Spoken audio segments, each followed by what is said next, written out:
do that. Okay. We'll start with our virtual speakers, starting with Meredith Ray, followed by Nikki Maples Reynolds.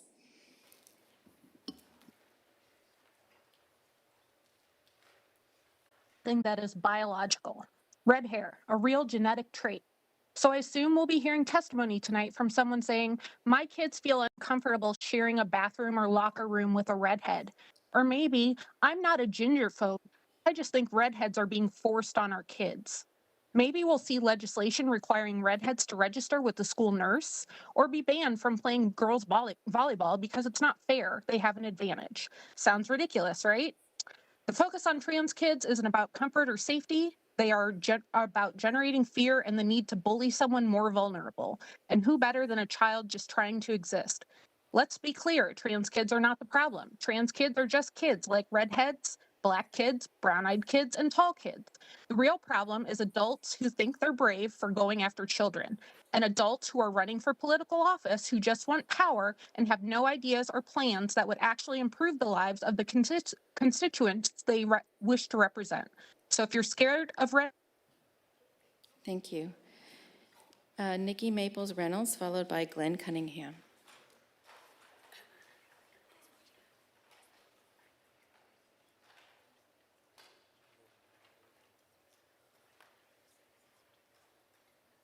We do not have a speaker by that name.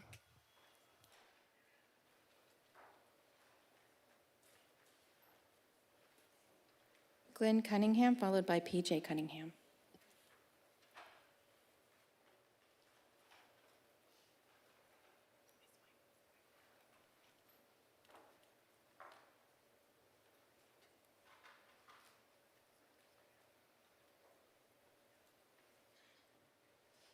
We do not have a speaker by that name.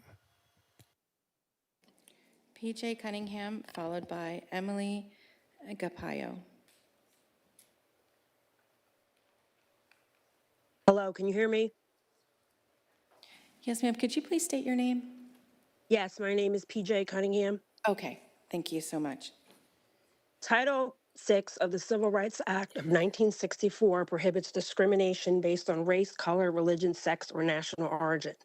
Loudoun County Public Schools, who are referred to as LCPS, chose not to sign the assurance that it complies with all federal education laws, and the Loudoun County Public Schools Office of Parent and Community Engagement in Title IX, as well as other Loudoun LCPS offices, violated federal education laws and their own policies to save face while discriminating against the complainants. For over a year now, our family has submitted multiple FOIA and FERPA requests to a charter schools, or one of the two charter schools, security camera video footage, 15 interior and exterior cameras, to which we are being denied till this day. The charter schools video will shed more light on our sons' and students' horrible bullying experience at one of the Loudoun County Public School charter schools.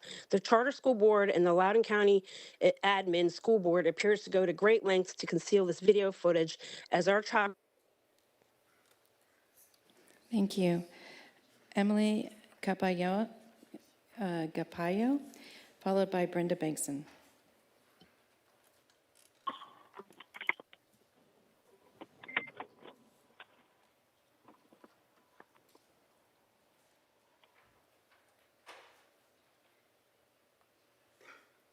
We do not have an attendee by that name. Brenda Bankson, followed by Linda Bostrom. 2025 is marching orders targeting LCPS, made for TV outrage, failed recalls, out-of-state interlopers, fictitious fears, charges dismissed. Yet, the frenzy starts again, fueled by a governor, AG, and media monger. Anti-trans sentiment is a one-hit wonder, trotted out for election cycles. Wade Byard knows the underlying concept is that something dire is happening to children and schools are at fault, giving constant fuel for the outrage machine. Mobs for bigotry are bullies, not role models. Trans kids are not prey for a zealous reporter, Virginia's top electeds, or a church. Stop the hate. Thank you. Linda Bostrom, followed by Nadine Niku. The threshold of retakes dropped to a 70 will have unintended consequences on students' ability to fully master material, but also limit their comprehension due to the lower expectations now being permitted. When students know they can achieve a passing grade with a lower score, they may be less motivated to engage deeply with the material initially. This shift in focus from mastering content to merely achieving a passing grade can hinder the development of critical thinking and problem-solving skills.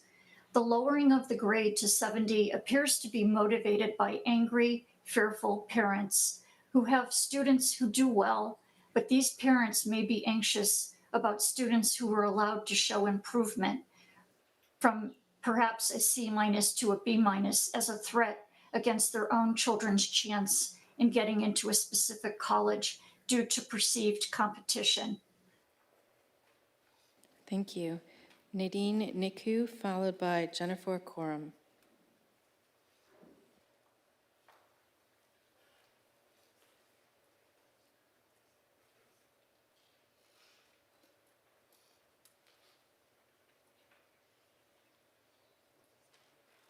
We do not have an attendee by that name. Jennifer Coram, followed by Rachel Tallarico.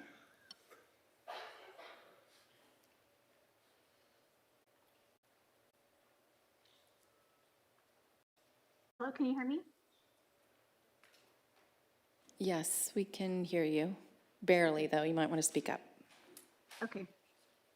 Good evening. I'm a parent in Lena Mill, residing in Dulles South District 7.2, and I'm here tonight to voice my concerns regarding the proposed zone changes and strongly oppose Plan 289. I've seen firsthand the impact the previous rezoning has had on our neighboring families and strongly believe 289 will create further unnecessary disruption for many. 289 does not account for the logistical changes that would force our families to literally cross paths while driving to Mercer and Champ with other communities who will be passing us to go to Willard and White Ridge. This will undoubtedly worsen dangerous traffic patterns on Beredick Road. 289 will exacerbate overcrowding as it's simply moving students from one crowded school to the next. We understand that there is no perfect plan, but we do believe that the staff plan is one that is unbiased, balances long-term stability, considers proximity and the logistical needs of the district, keeping all zones west of Champ assigned to Mercer and Champ. We are urging the board to reject 289 and prioritize the safety of our families. Thank you. Thank you. Rachel Tallarico, followed by Ann Northern. Thank you. I am speaking tonight to ask the school board to drop the investigation into the 3 students at Stonebridge High School. I do not know these boys, but I have 2 sons of similar ages. After viewing the video, I do not see how anyone can logically say there was sexual harassment. These 3 boys were simply stating what they saw and one on how he felt about the situation. If students are afraid to speak their truth, then you have created an unsafe environment for them. You state you want to protect the rights of all students, but how are you protecting the rights of these 3 students who were videoed against school policy? What I do see from this video is that none of the students, including the transgender student, felt comfortable, and I would even argue safe. There is a reason why the transgender student felt the need to video before anything happened. The 3 boys were taken by surprise and felt Excuse me, uncomfortable. could you stop the thing real quick? Mr. Allen, could you, were you listening? Was there a violation of policy at that point?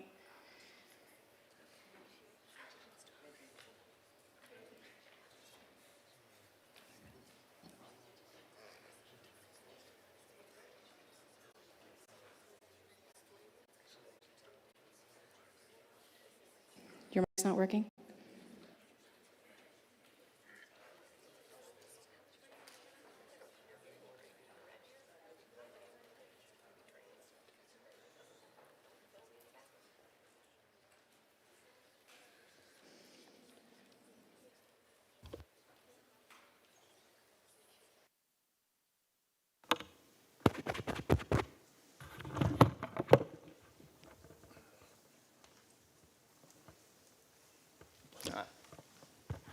Thank you, Madam Chair. I believe, based on the policy that you referred to in your opening dialogue, any criticizing, attacking, or targeting of individual students would be in non-compliance or violation with policy 2520. So to the extent there's generalized statements that do not target, criticize, or attack individual LCPS students, though that would be in compliance with policy 2520. Mention of the school name, would that be in compliance with the school, with the? Thank you, Madam Chair, for that clarification. So to the extent a reasonable person could connect dots to discern the identity of an individual student if information such as the naming of a school would identify a student, and again, the comments would need to be criticizing, targeting, or attacking an individual student, then that would be in non-compliance or violation with policy 2520. I also have a student. Would that be in violation of policy to a student? I'm just asking, I just need to be, excuse me. Point of order, are you kidding? A student? I have a point of order, Mr. Allen. So what is your point of order, Mrs. Griffiths? Point of order is whoever was speaking had every right to speak, and they were doing a generalization. I'm just clarifying, excuse me, please refrain from applause.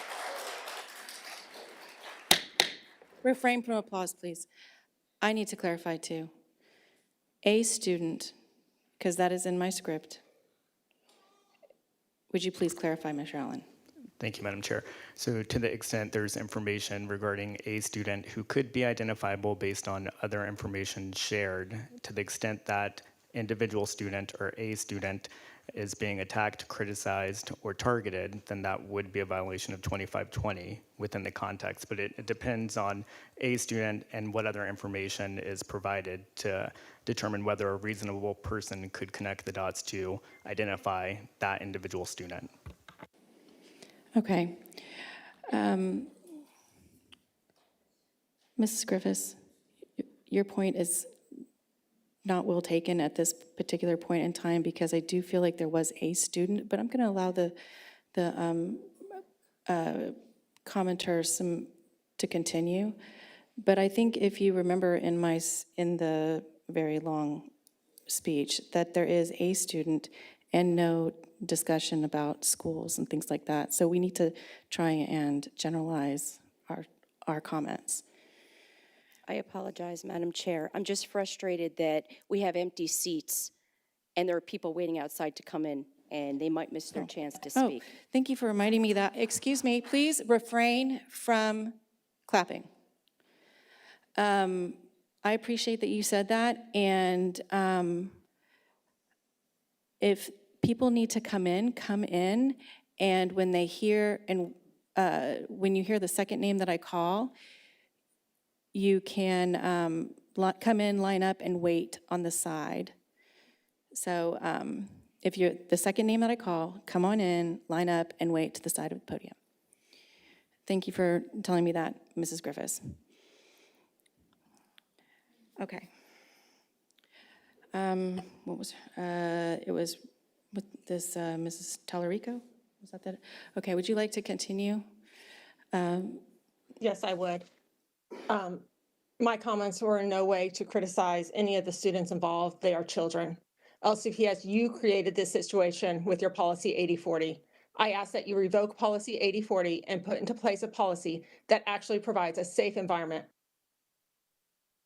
Thank you. Please refrain from applause. That's the third time that I have had to ask. Okay. The next one is Ann Northern, followed by Michael DeVal. name is Ann Northern, and I'm a parent from Lena Mill community. I'm speaking tonight to strongly oppose the Redistrict Plan 289.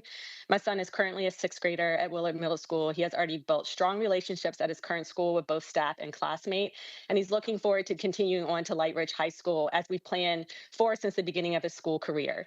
Changing his school path in 8th grade would be disruptive and unfair. These are critical years and consistency matters. We've invested in our schools and our relationships within the schools, and Plan 289 would pull our family and many others away from schools we've been deeply connected to. I strongly urge you to support the staff plan, which keeps the Lena Mill community at Willard and Light Ridge. It's a plan that supports stability, continuity, and student well-being. Thank you. Thank you. Michael DeVille?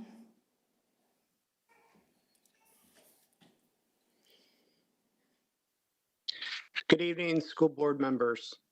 I am a parent of 2 LCPS students. I'm speaking to you today to thank you for your past support of LCPS Policy 8040 and to urge you to maintain that support in the future. Our children are the reason LCPS exists, not just some of them, all of them. We must ensure that all of our students are treated fairly and equitably. Policy 8040 does this for our trans and gender expansive students. It does this at a time when some in our country would single out those same children to score political points. I appreciate your continued efforts to protect these students by supporting Policy 8040. Thank you. Thank you. And now we'll move on to in-person speakers. And to Mrs. Griffith's point, if you are the second name that I have called, actually, I see Mr. Estrefi on the board, and we're going to have to allow him in the meeting for right now. I'm sorry. I have been notified that Mr. Estrefi would like to remotely participate in tonight's school board meeting. Mr. Estrefi, would you please state your location, whether this is a medical or personal matter? Thank you, Madam Chair. I'm in a hotel room, and this is a personal matter. Is anyone present with you at this location? If so, please state their names. No, no one is present. I'm alone.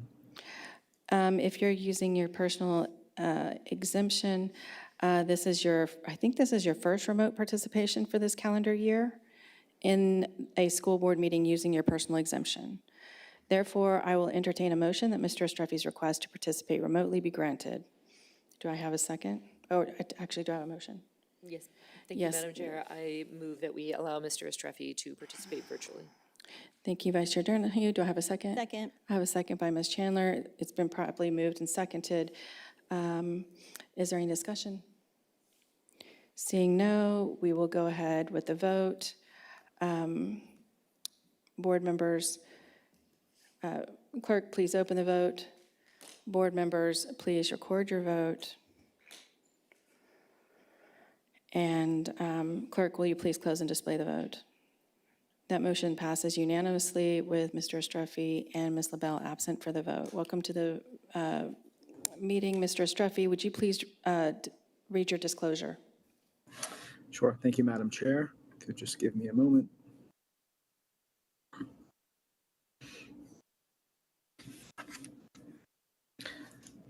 As a member of the Loudoun County School Board, I make the following disclosure to the school board and to the general public in connection with the item on tonight's agenda regarding the budget and/or health insurance and related benefits and any other discussion that may include or affect benefits for LCPS employees. Specifically, as a school board member, I am eligible to receive health insurance and related benefits as an LCPS employee. These benefits, however, affect thousands of employees well in excess of the statutory 3 employees whose interests will be affected, of which I am included. I can and will participate fairly, objectively, and in the public interest. This disclosure will be reflected in the public records of the clerk of the school board for 5 years. Thank you, Mr. Estrefi. Okay, we will move on to our in-person speakers, starting with Ms. Eric Sutton, followed by Yoko Jolly. The second person, if you want to just go ahead and stand close so that you know, so we can get through this. Thank you. Hello, board members. I'm here tonight to advocate for the immediate reinstatement of my daughter's theater teacher. Recent evidence shows that personnel within these walls have been unfortunately trying to retaliate against this man for more than 3 years. They didn't like it when he advocated for higher teacher pay. They didn't like it when he advocated for parity among fine arts. There is audio, There are emails, and former school board members have warned about the retaliation efforts against this teacher. We've seen this pattern over and over again. A student and their parents don't get their way and try to get the teacher or coach fired. Now some people working within these walls are trying to weaponize it and trying to get rid of him. School board members, you're the last stand for common sense and decency in the school district. You could end this insanity today. You are our last hope. Thank you. Thank you. Please yield the mic. Yoko Jolly, followed by Katie Rivers.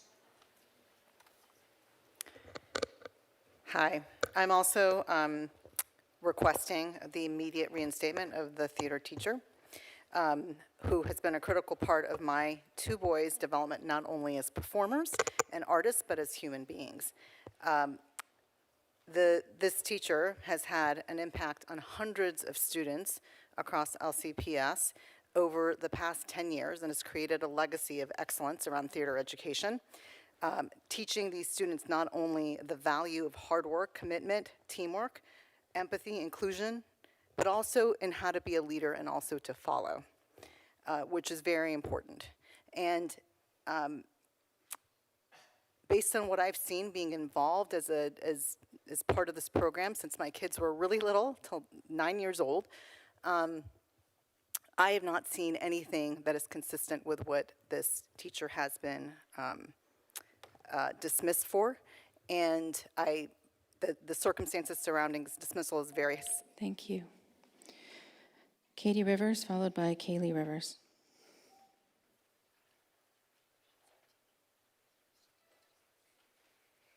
Good evening.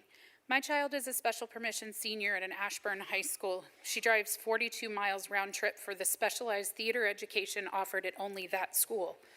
I've been a volunteer there since 2016 and a part of the directing team as a volunteer since 2019. I was in any rehearsals I wanted to be in. I traveled with the company when they traveled shows. I was the primary chaperone on multiple field trips in and out of state and country. After April 1st, I was removed from all engagement other than the standard parent volunteer through the booster program, as well as all other parents being excluded from any engagement. The administration in the school has worked actively to eliminate parental engagement since April 1st.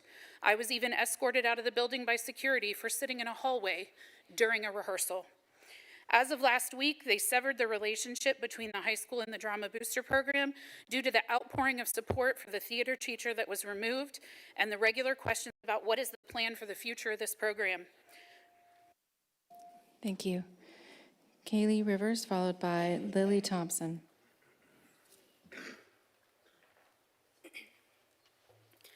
Good evening. My name is Kaylee Rivers, and I am a senior in high school. I'm here to ask for your help in bringing my theater teacher back. My teacher was put on administrative leave on April 1st, and our school administration is doing everything they can to silence us as students. In our teacher's absence, our program has begun to shatter. The directing team is separating, the students are losing faith in the magic of theater, and you may be our last hope. This program has seen this type of devastation before, approximately a year ago, and there is no way to tell if we can make it through any more of this. We have fought this fight before, and we will continue to fight for our teacher, mentor, and inspiration we so desperately need for this program, these students, and this community to feel whole again. I implore you to look into how our director was removed and how you plan to fix this. Bring him back. Thank you. Thank you. Lily Thompson, followed by Isabella Brodsky.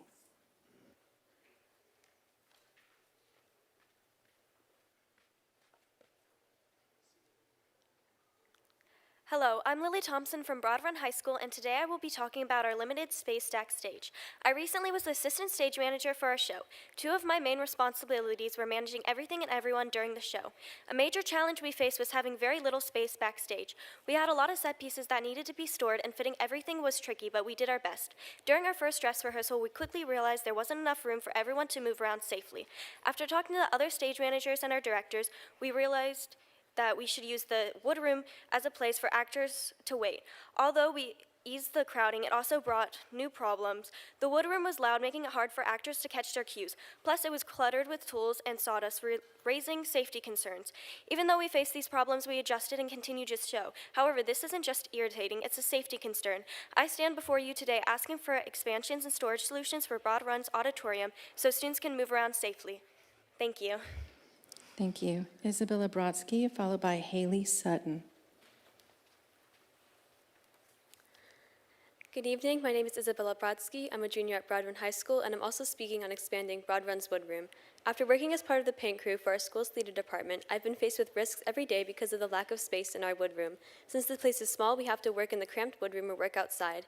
We painted next to working saws with no protection from dust, below freezing temperatures where we had to paint in shifts, in wind that blew away our materials and set pieces, and alone in the dark using our phone flashlights to see. It's not that the teachers didn't care for our safety, it's that there isn't a place indoors for us to paint in the size of what we work on. We're hoping for funding to expand our woodroom or climate-controlled storage so we're able to work safely. Thank you. Thank you. Is it Haley Sutton? Followed by Reagan Sutton. Hello, everyone. I am a recent alumni of LCPS. I am here to ask for the immediate reinstatement of my former theater teacher and mentor. My high school is truly the D1 theater program of Loudoun County. The training there is actually considered better than many prestigious college programs. My former theater teacher has helped numerous students, including myself, get into the top musical theater colleges in the country. Through his connections and his reputation, he secured more than $12 million worth of scholarships. Now, all of that is at risk. I would have never even had a chance at the college audition experience if it wasn't for my teacher support. My college instructors even credit him for preparing us for the tough industry I chose. Please don't take away the opportunities, the training, and the mentorship that I was blessed to have. This program truly changed my life, and I really want to see it continue to inspire the next generation. You will only get that by reinstating him. Thank you. Thank you.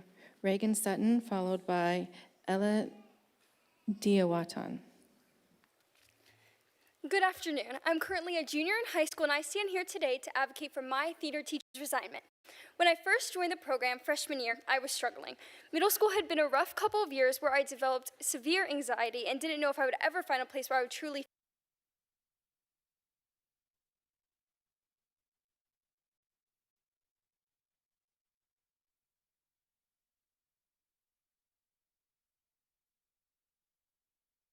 fit in.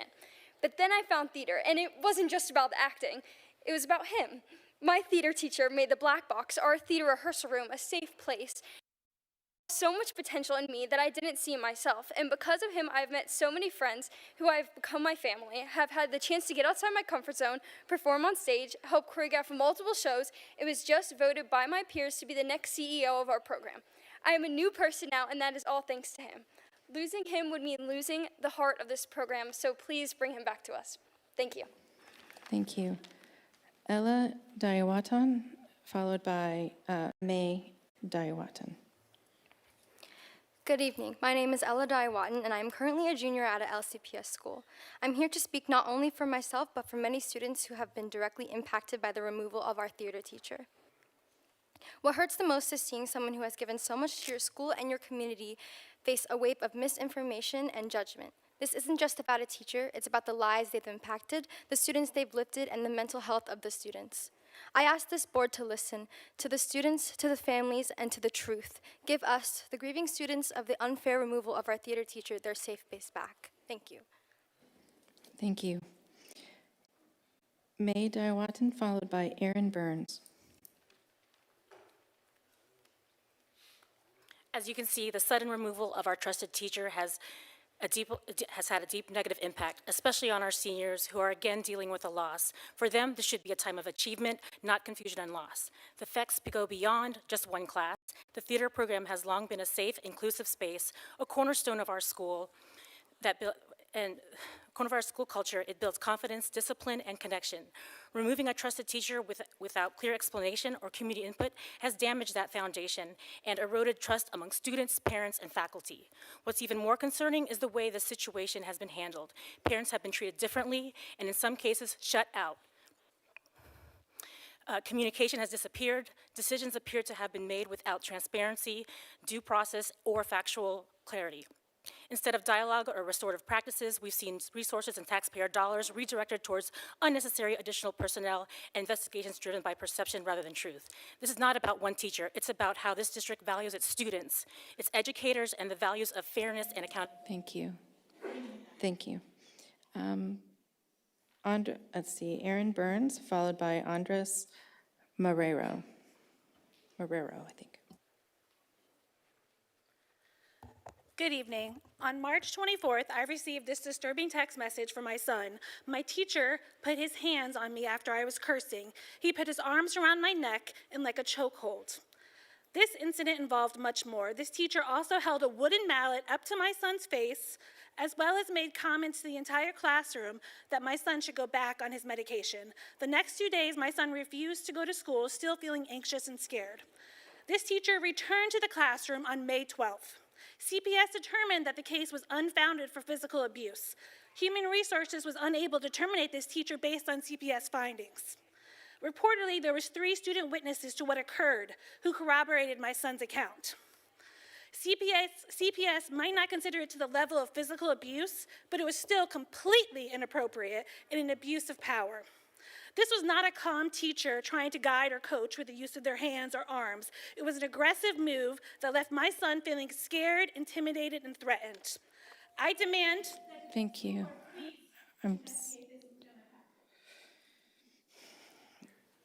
Andres Marrero, followed by Yanni Balasis. Hello, my name is Andres Marrero, and I'm a part of a theater program of an LCPS school.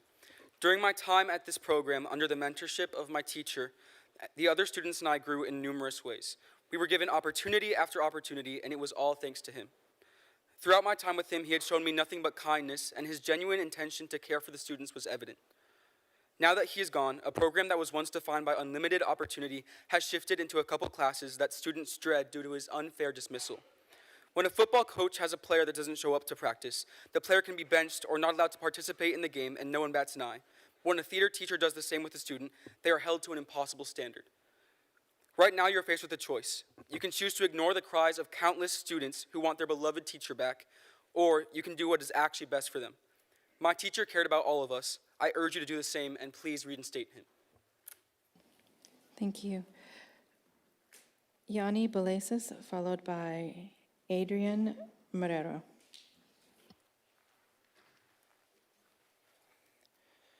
Good evening.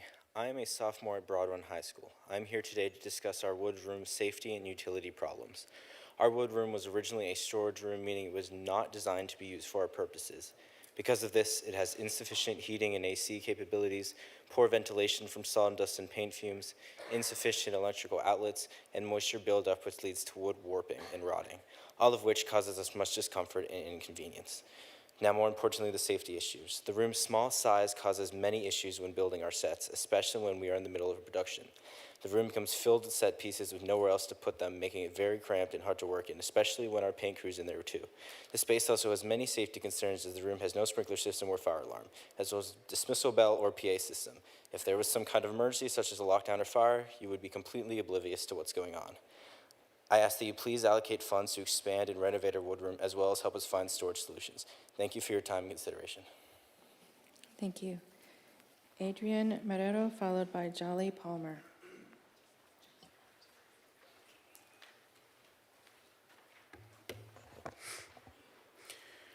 As a 14-year-old boy eager to start high school, I faced discouragement from my football coaches who focused on my weaknesses. They called me fat. They fat-shamed me. They called me names as a 14-year-old boy going into high school. Fortunately, I had a theater teacher who put my weaknesses aside and accepted me for who I was. Looked at me with a smile every day on his face. It made me feel like I was worth being there. Made me feel like I didn't have to hide or pull my shirt down every time I was walking in the hallways because I thought I didn't look good in my shirt. He made me regret, doing a bad decision one day to myself that I would regret for the rest of my life.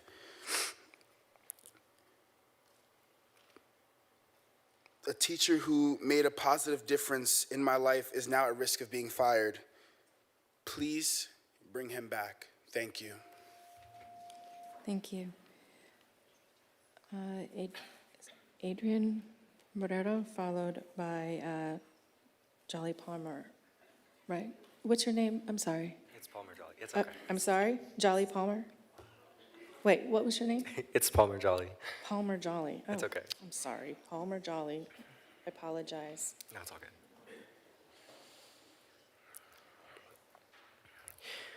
My director has been gone for a month and 20 days, and in that time, I felt a significant change in the program. I've noticed a massive loss of passion for the art of performing all across the company.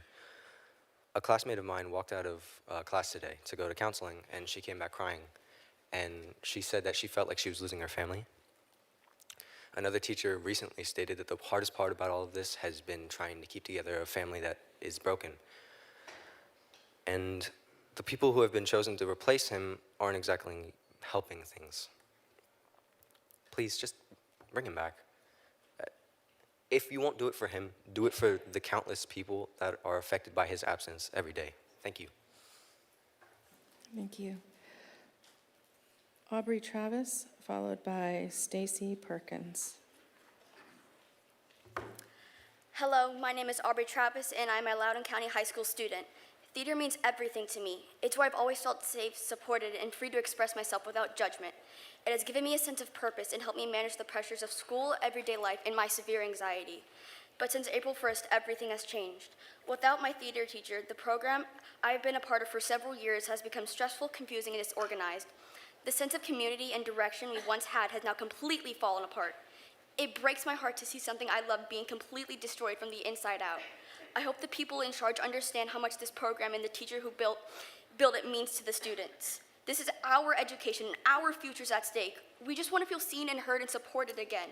Please listen to the students. We are struggling. Please bring back my mentor, teacher, and the person who helped me survive. Thank you. Thank you. Stacy Perkins, followed by Grace Monet Carper.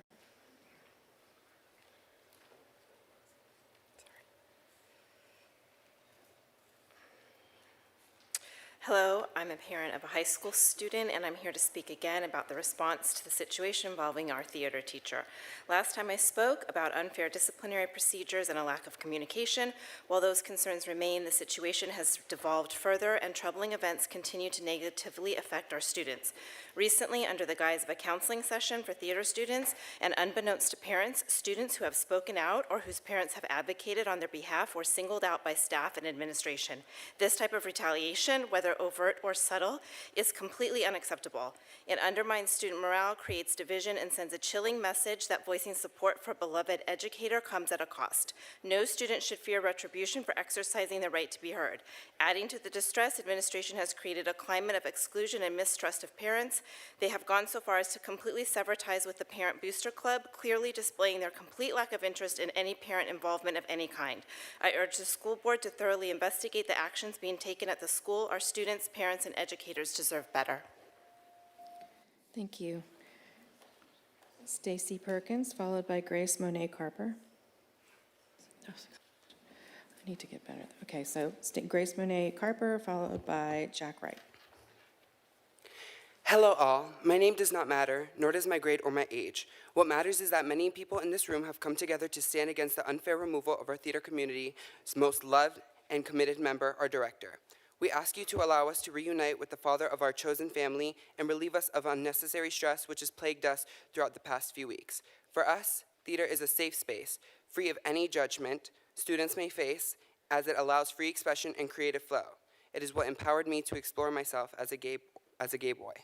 It is an art, and at the center of that art used to be our director.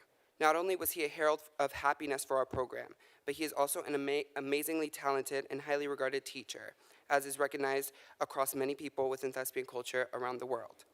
I hope you truly hear my words as I speak them and understand that I am not just another kid speaking. I am one of your students. My name is Angel Abbaset, and I hope you remember it when making your decision. Thank you. Jack Wright, followed by, thank you. Jack Wright, followed by Patricia Roxy Cordillo. Good evening. My name is Jack Wright, and I'm speaking on expanding Broad Run's woodroom. Out of 17 high schools, our woodroom is the most terribly constructed. The ground area of the room is roughly 35 feet by 10 feet, about the size of a small classroom. Most of the space has to be taken up by wood and equipment, and the rest of the floor is supposed to be a safe place for our set and paint crew to work. It isn't. We had 8 set crew members and 6 paint crew members in our latest musical, and for everybody to work, they had to put themselves in harsh conditions. They had to cram in the room and work next to dangerous equipment and safety hazards, all while there aren't any ways to know if there was a fire in the building.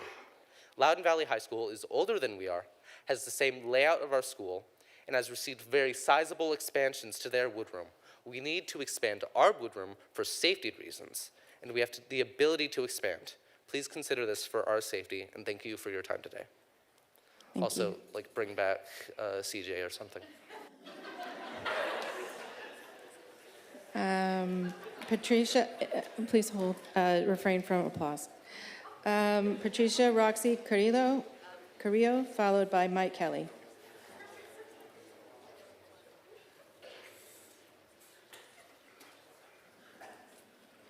Is there Patricia Roxy Carrillo? Is there one outside? Is everyone in from the hallway? Yes, okay. Okay, moving on, we'll move to Mike Kelly, followed by Caden Sorensen.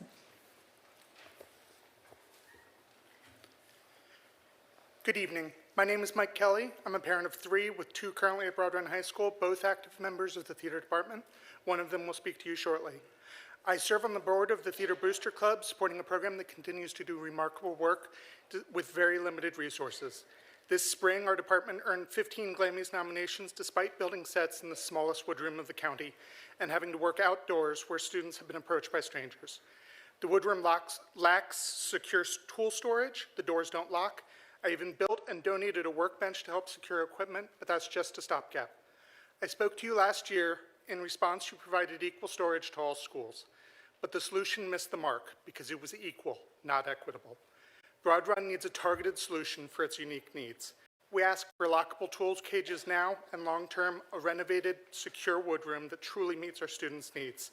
Thank you for your time and for supporting our arts at Broad Run. Thank you. Caden Sorensen, followed by Chris Stevenson.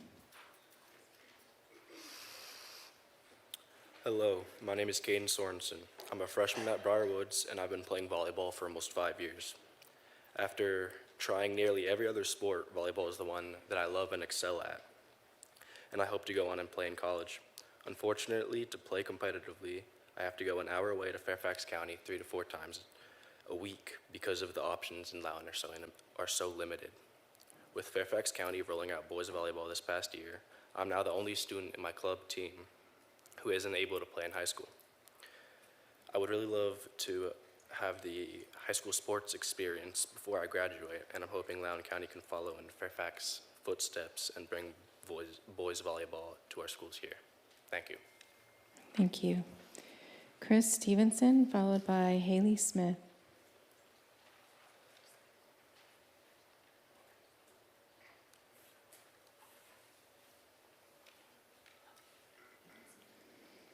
No Chris Stevenson.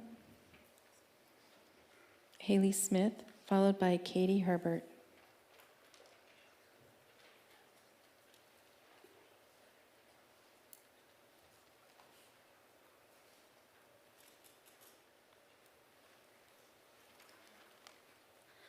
My name is Haley Smith, and I am advocating on behalf of Broad Run High School's theater department. We are here asking for help with a climate-safe storage solution to alleviate some of the issues we see regularly at Broad Run's auditorium. As an actor during the most recent production here at Broad Run, whenever I wasn't on stage in the next minute or two, I had to go sit in one of the chairs in the woodroom because of the lack of the space in the wings. This was not only inconvenient, but also dangerous. There were large pieces of wood everywhere, loose nails on every table, and huge power tools next to the chairs that were placed for the cast. Additionally, the floors were still covered with dust and wood chips, which was not good for the costumes. Because of all the loud noises in the woodroom, it was very hard to hear anything on stage, if at all, so everyone Everyone was going in and out periodically to see where we were in the show. I personally almost missed some cues because of the lack of space and inability to hear, as well as the chaos going in and out. This got in the way of stage crew moving big set pieces and other cast members who were in a rush to get back on stage. This rough accommodation made it unsafe for cast and crew to be. Thank you. Thank you. Katie Herbert, followed by Gina Thompson.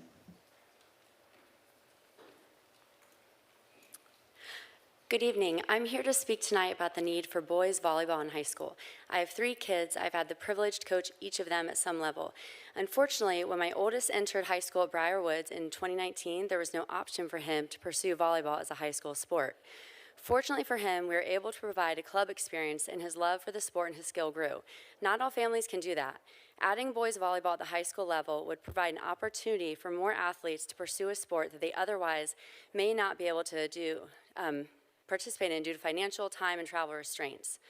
When I was coaching Jackson's first club team, we had boys checking volleyball out for the first time. As the season went on, their parents could not afford the fees. Luckily, we were able to subsidize their dues, and the boys finished the season. But they couldn't return the next season due to financial constraints. Imagine if they'd had the option to play in high school, somewhere close to home that was affordable. I would like to ask our board to help us open a new door for the boys of Loudoun County. I know a big question is, do we have the support? But I'm here to tell you, I think if we open it, the boys... Thank you. Gina Thompson, followed by Ashley Long. It's Gina or Ashley? It's Gina, right? Gina, yes, ma'am. I'm not Gina.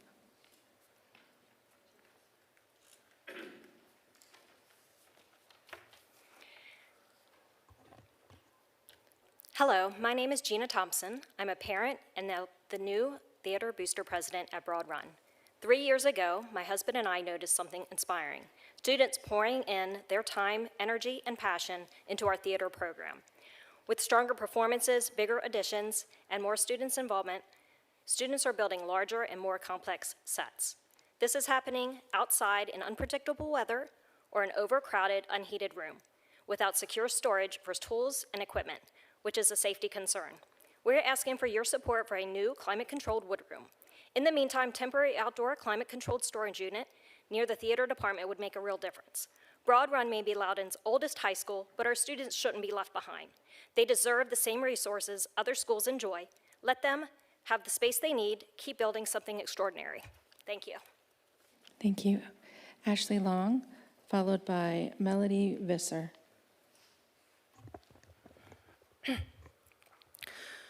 Dear board members, you may have moved on, but Ethan hasn't. 15 days later, this district has done nothing.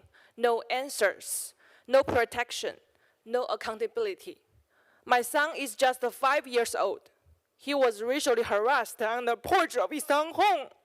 The middle schoolers filmed it. Ethan cried, and now he lives in fear. He doesn't understand why it happened. What have you done to prevent things like this happening again? If you don't have any policy, please address this issue. I request the school and board to create one, not only for Ethan, but also for all the other children. By ignoring this, you're telling kids like Ethan, your pain doesn't matter. We will not accept that. Not now, not ever. Thank you. Thank you. Please hold your applause. Melody Visser, followed by Allison Kelly.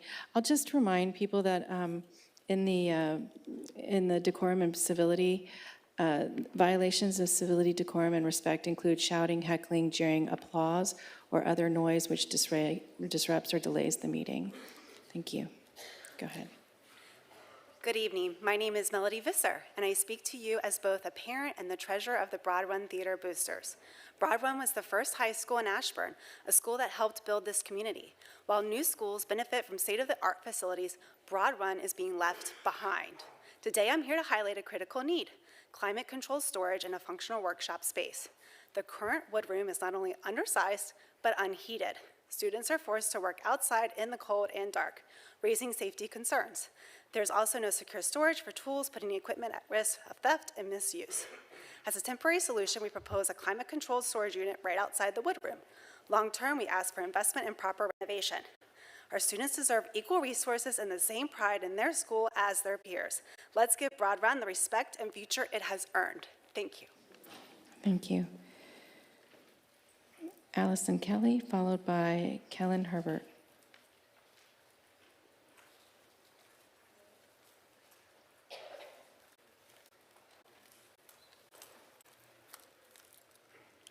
Hello, I'm Allison Kelly. I'm the stage manager for our schools department, and I have spent a large amount of my 3 years at Broad Run reorganizing our space. Currently, our storage consists of janitorial closets, sewage pipes and boilers included, and curtains to attempt to separate the space. But these creative solutions are not enough. We still end up with set pieces in the prop closet, props in the dressing rooms, costumes in the woodroom, and set pieces in the wings. The set pieces being held in the wings would be fine if not for the cramped nature of our space. It's a game of Tetris to not only fit everything back there, but also to maneuver it. Something you'd hope is not complicated when moving 8 pieces on or off simultaneously. This cramped nature creates safety hazards, making it more likely for people to get hurt during a show. The public nature of backstage means leading up to our show, stuff can be stolen, lost, or broken, all while putting others who may not be aware of the screw that had fallen earlier in the day at risk. Please continue to follow your goals of empowering students and allow us to engage our community by giving us the space to grow, learn, and exceed. Thank you. Thank you. Kellen Herbert, followed by Barbara Davis. Hello, my name is Kellen. I go to Eagle Ridge and I'm in 7th grade. It'd be a great opportunity to have volleyball in high school for boys in Loudoun County.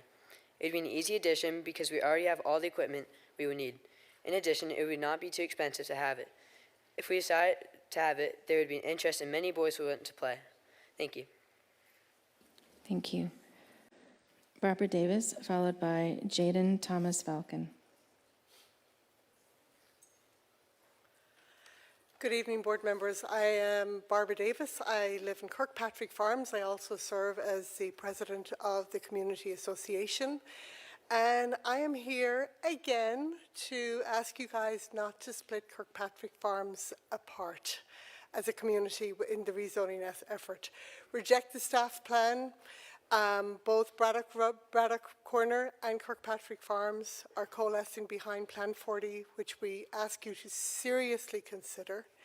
And an idea just came to me tonight of why don't we ask the geospatial students to take a look at it themselves, get a student's perspective on this anytime a redistricting or rezoning is coming up. I think it would be a good exercise for them, and I think it would be really good for the board to get students' perspective when it comes to this. Thank you.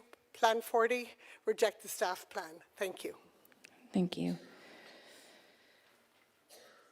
Jaden Thomas, followed by Deepa Rajan.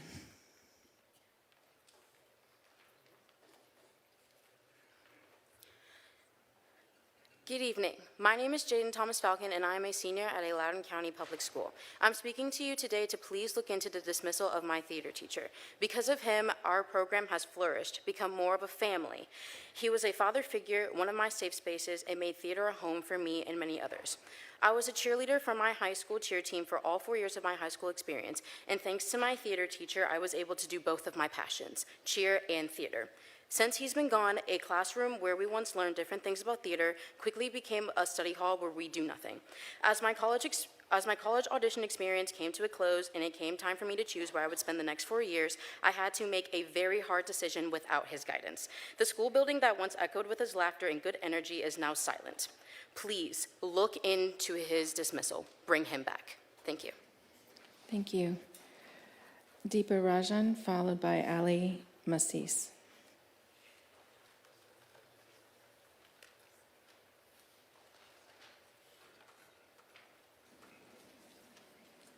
Is there a Deepa Rajan? Okay, Ali Massis, followed by Melody Massis.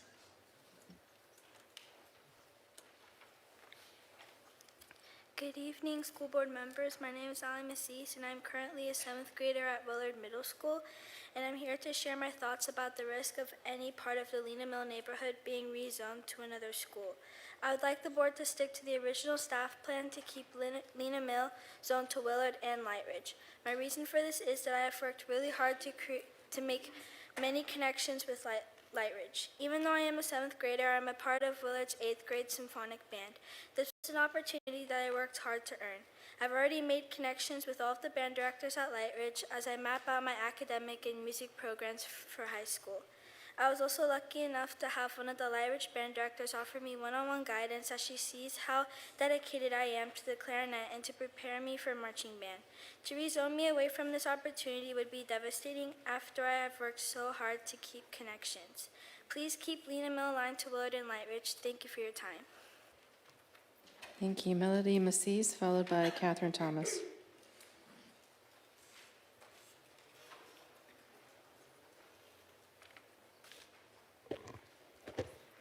Thank you for giving me the opportunity to be here tonight. I am here to speak on my behalf of my neighborhood, Lena Mill, and request to keep us aligned to Willard Middle School and Lightridge High School.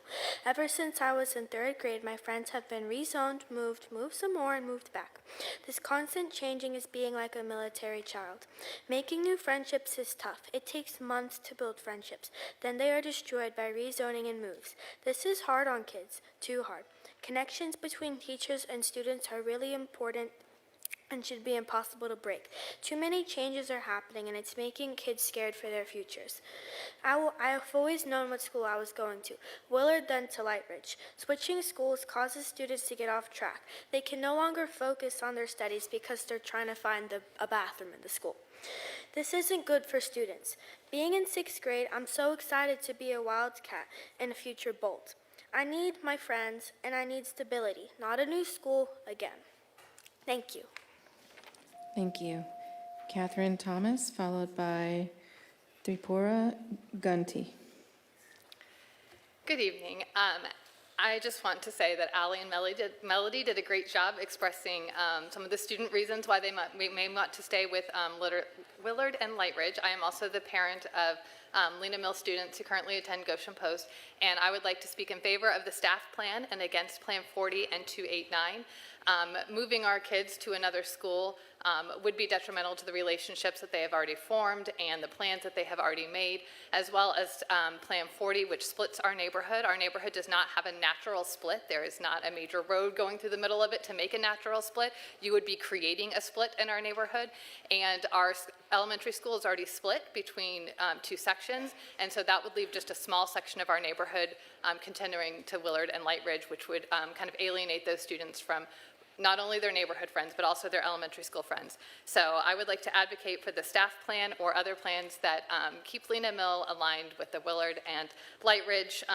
It also, traffic would be really bad if you make us go the Thank you. Tripura Gunty, followed by Nancy Surare. I'm a parent of 2 boys in school zone 7.5. They both attend Willard and are on track for Lightridge. I'm here tonight to respectfully ask that our Lena Mill community stay in the school track. Willard and Lightridge are the closest schools, just one stop away when we exit our neighborhood. But the proposed plans of 040 and 289, our kids would be sent further away to Mercer and John Champ, requiring longer commutes, adding to already congested drives through rush hour, having to risk a risky lefty turn on Braddock Road, crossing through 4 lights, 1 stop sign, and a yield.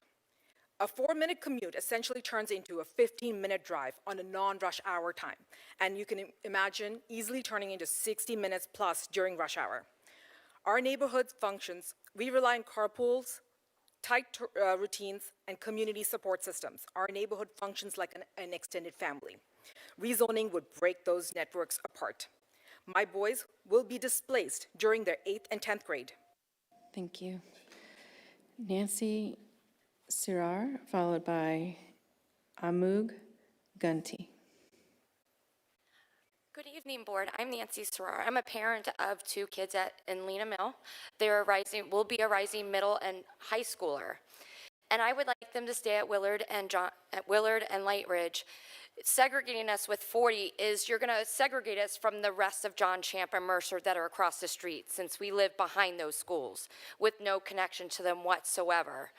And again, the rest of the Lena Mill going there, you would again segregate us as the only community behind those schools going across.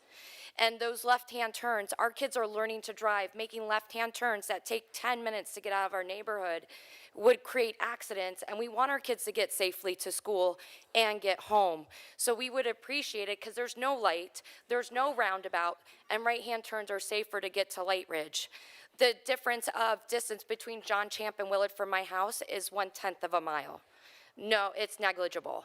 So let's keep our kids safe and keep them at Willard and Light Ridge. Thank you. Thank you. Amug Gunty, followed by Nicole Kinnard.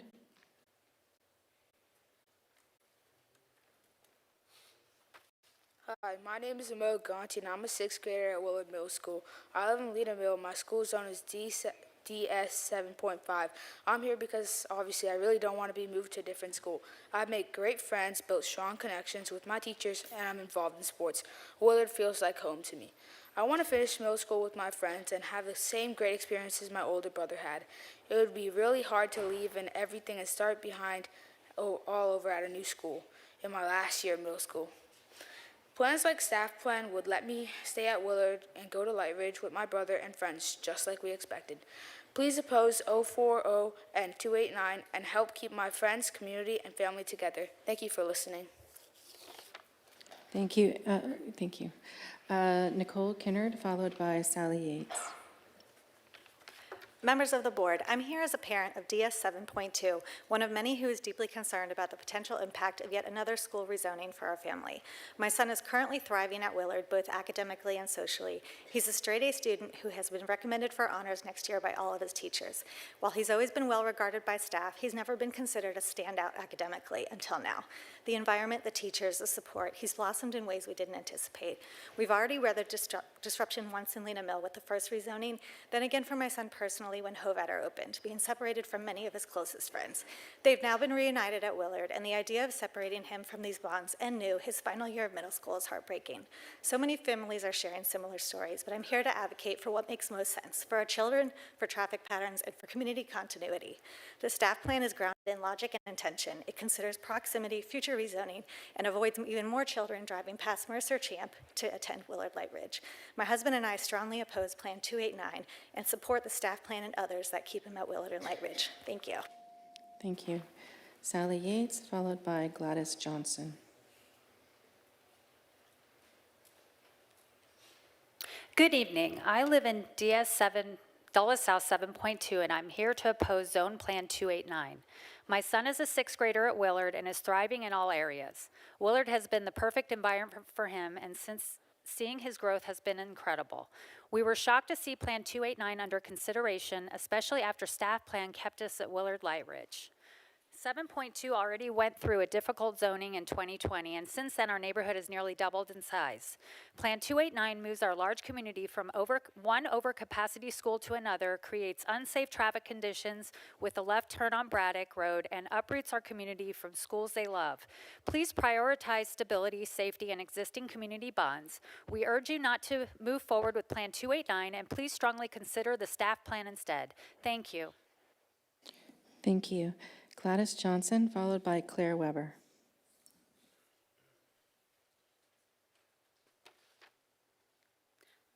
Members of the board, I'm a homeowner in District DSO 7.2, a community impacted by the current rezoning proposals.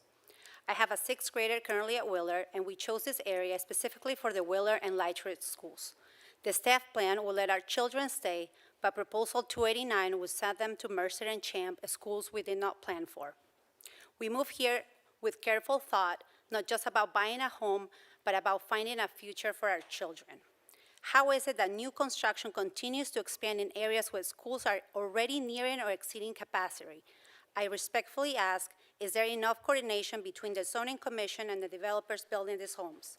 Families like mine are doing our due diligence, research school boundaries, planning long-term, and yet we're the ones caught in the middle when those boundaries suddenly shift. Please don't make my child start over. Please don't erase the comfort she's finally found. Please give our kids the school they work so hard to belong to. Please do not choose Proposal 289. Thank you. Thank you. Claire Weber, followed by Ren Hao Sui.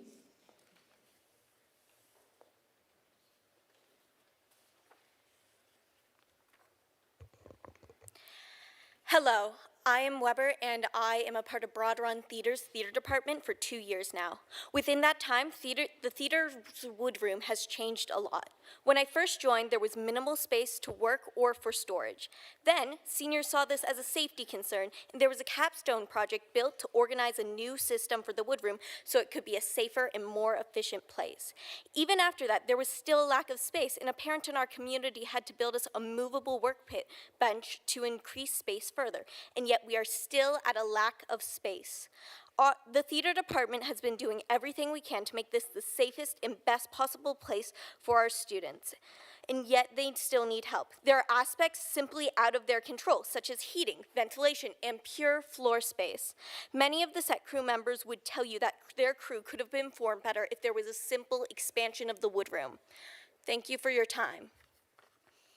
Thank you. Ran Hao Tsui, followed by Delegate Gary Higgins.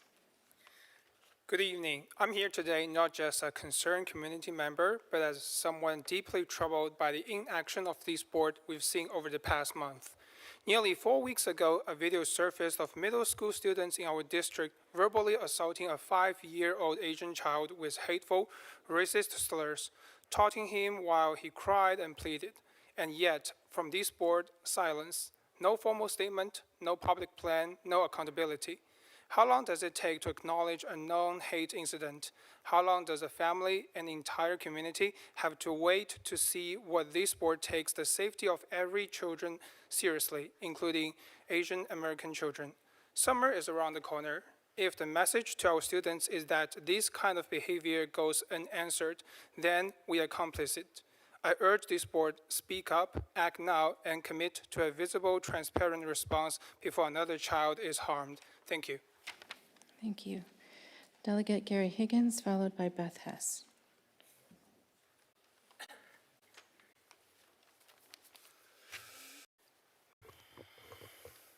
Thank you, Madam Chairman, members of the board. My name is Gary Higgins.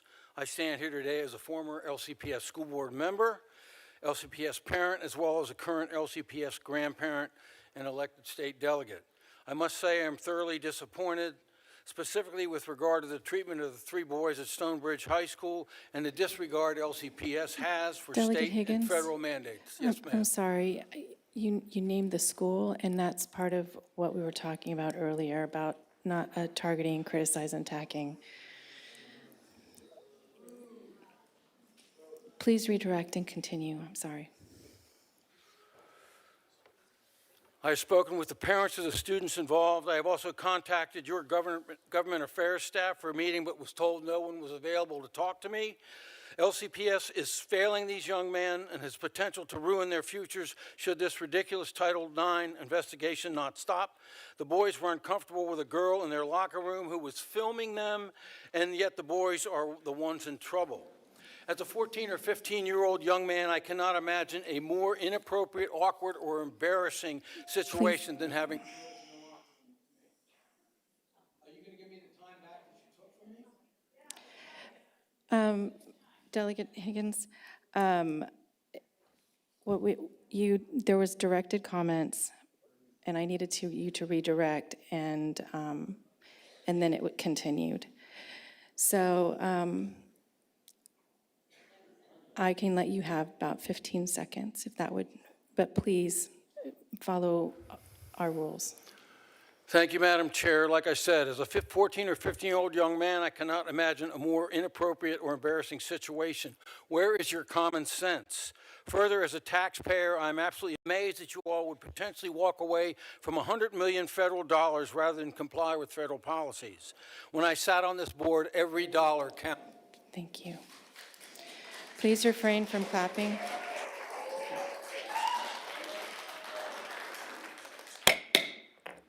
Please refrain from clapping. The board's going to go into recess for about 5 minutes, and we'll be back in a minute. Thank you.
The board is back from recess.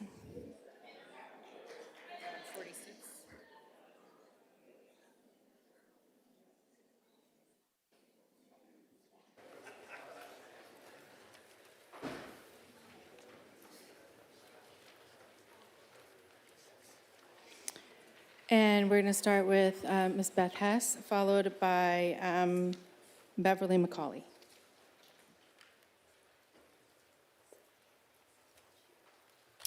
As you all know, Policy 8040 was last updated in 2021. Since then, Dina Griffiths has asked twice for the policy to be put on the agenda for vote, and not a single one of you agreed to that. If the board had taken action in January to ensure our schools reflect the current executive order defining sex as only male and female, the current Title IX investigation would not be happening.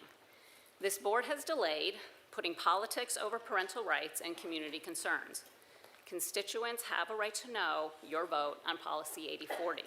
Stop using the Grimm case as a reason to delay, because Grimm may very well come to an end in June when SCOTUS decides on the Scarametti case.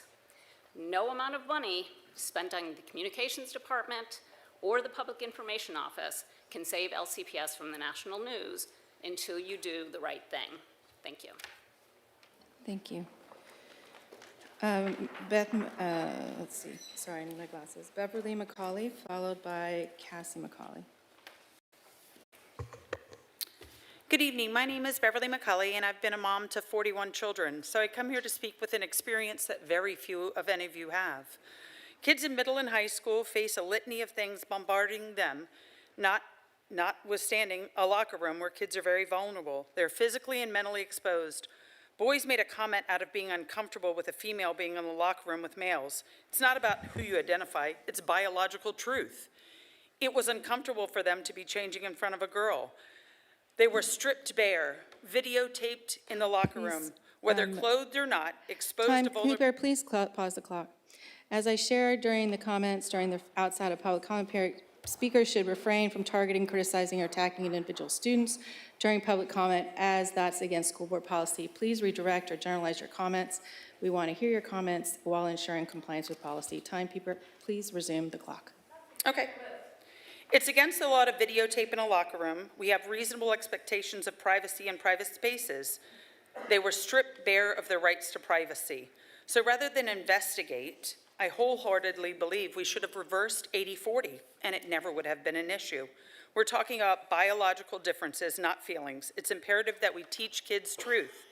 Booker T. Washington said, "A lie doesn't become truth." Thank you. Beverly McCauley, Cassie McCauley, followed by Ryan King.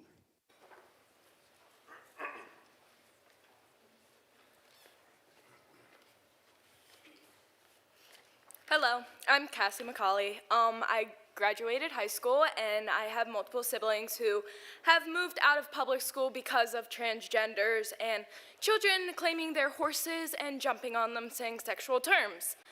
It has made my siblings and foster siblings very uncomfortable. In the Bible, it says God made two genders, male and female. The fact that you guys are allowing transgender in schools is ridiculous. Children are being ruined and scared to death to go to school because of your guys' lack of finishing what you're supposed to. People voice their concerns, and you just disregard them like it's nothing. Multiple parents and adults in general keep saying that they need transgenders out of their kids' lives, and you keep pushing them on saying, it's okay, you can just work around them. Nobody wants to work around them. God made two genders. Deal with it.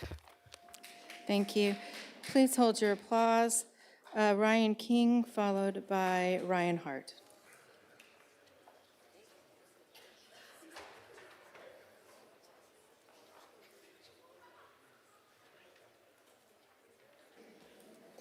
No Ryan King. Ryan Hart, followed by Matt Malone.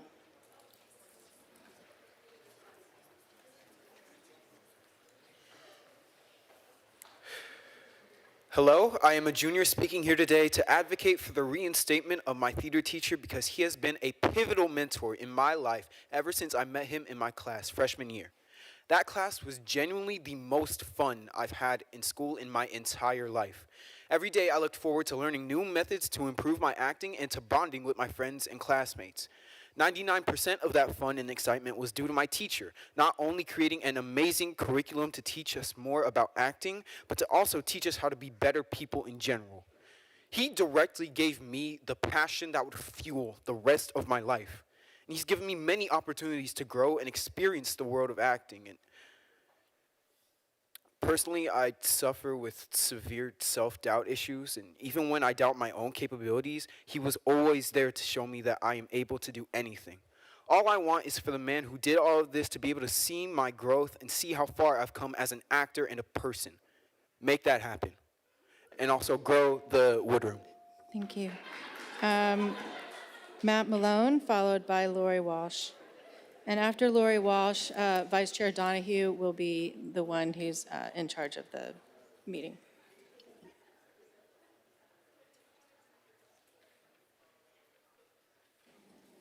No Matt Malone? Lori Walsh.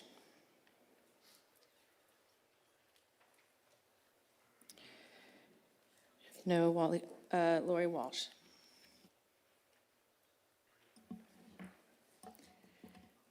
Our next speaker will be Megan Jenkins, followed by Hannah Visser.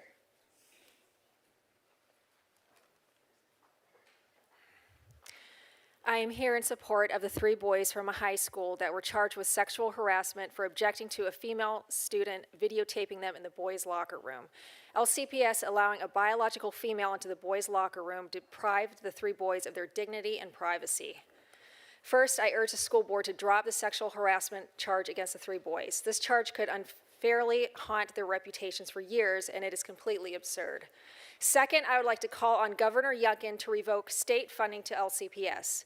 LCPS is still following Transgender Policy 8040, which is in violation of the statewide VDOE model policy, which requires bathrooms and locker rooms to be separated by biological sex. Therefore, LCPS does not have a leg to stand on and must drop the harassment charges. Thank you, Dina, for standing up for the 3 boys. I urge the rest of you to find your voices and stand up for these boys. Boys cannot be girls and girls cannot be boys. Sorry. When the brain is in conflict with the body, the brain needs to change. Thank you. Our next speaker will be Hannah Visser, followed by Lisa Wolf.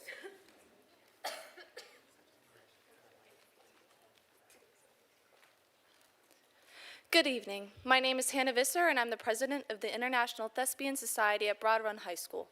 Our teachers and students have been advocating for years for more storage, space, or more equitable opportunities within our department when compared with other spaces. We've usually been told no, or told it would happen at some point in the future, yet never did. Last year we spoke, and this school board approved a $1 million budget that was supposed to be used for storage for theater or our music department. However, the money went to storage on the other side of the school and was not given to our theater department at all. We've adapted and utilized our space the best we can. Even still, no matter how much we organize or clean our woodroom or other areas, there's never enough space to store new materials. We're hoping we would be able to receive any sum of money to either extend our woodroom or provide more space to store our sets and set design materials that will certainly go to us. Thank you. Thank you. Our next speaker is Lisa Wolf, followed by Jesse Travis.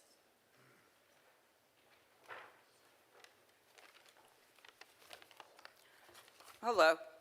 I am a 34-year resident of this county and a former employee of LCPS, but tonight I'm here as a grandparent of one of those 3 boys being accused of sexual harassment under the Title IX investigation. The video released by local media clearly shows there's absolutely no valid reason for investigating this matter unless it is to charge the person who illegally recorded those minors in their safe space. The video was premeditated. In the video, you can hear. Timekeeper, please stop the time. As the chair shared during her comments at the outset of public comment, speakers need to refrain from targeting, criticizing, or attacking individual students during public comment, as that is against school board policy. Please redirect or generalize your comments. We want to hear your comments, but also ensure compliance with our policy. Timekeeper, please resume the clock. In the video, you can plainly hear the students saying, "We'll see," and then the screen goes dark. And then you can hear some of the young men reacting to what they saw as a girl in the boys' locker room. At that point, the phone is taken out of hiding and the recording continues. The local policy 8040 in effect supersedes both Title IX, which is national, and common sense. Thank you. Our next speaker is Jesse Travis, followed by Ella Stevenson.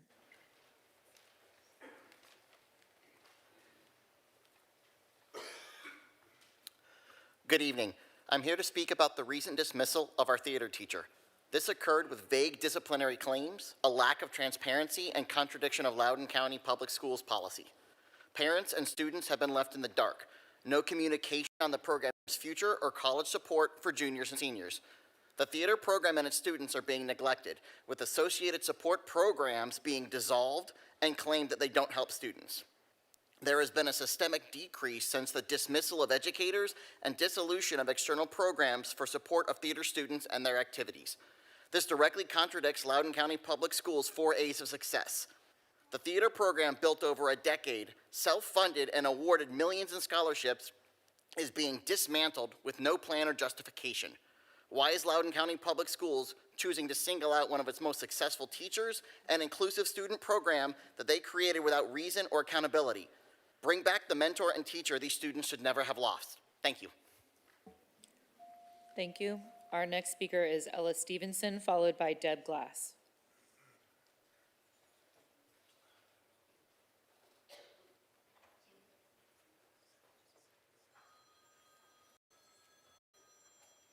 No Ella Stevenson. Deb Glass, followed by Reena Sinha.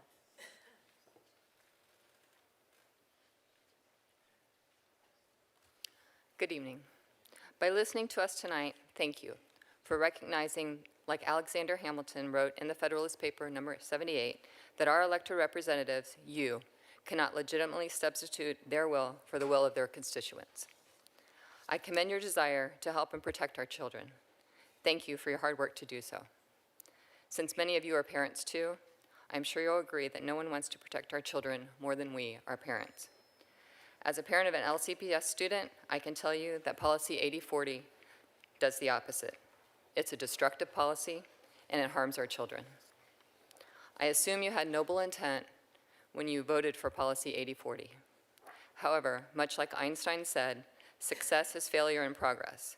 This policy is a failure and needs to be revoked so that it can be successfully benefit all of our students.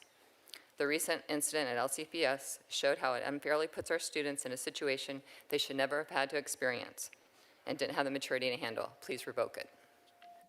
Thank you. Our next speaker is Reena Sinha, followed by Bita Naji. Good evening. My name is Reena Sinha, and I have been in Spartan Stage Studios since 2022. During rehearsal, many other actors and I would stand in the wings or sit on the stairs or chairs there. For the mystery of Edwin Drood, there were these moving flats and other parts for the set of the show that was movable. The room backstage became especially tight and a safety hazard. Therefore, we could no longer perform in the wings, be in the wings, and were required to sit in the woodroom backstage during the performance, which wasn't convenient because the woodroom was really small, so I couldn't practice singing or choreography without disturbing others or hitting the many things in the woodroom. It was also a bit hard to breathe with all the sawdust and wood in that room. On many occasions, I was close to missing my cues because I could hardly hear what was going on stage. If it wasn't for the other actors telling me to get ready, or if I didn't watch them leave the woodroom, I wouldn't have known it was my cue. Thank you for your undivided attention. Please consider funding storage for Broadrun's auditorium. Thank you. Our next speaker is Bita Naji, followed by Nadia Naji.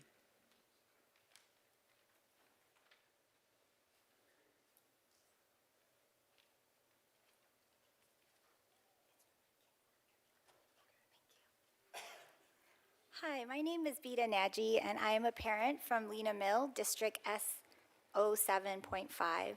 I know many parents have been speaking tonight about the rezoning and about their own children, and that's completely understandable. After all, I'm standing up here in front of you.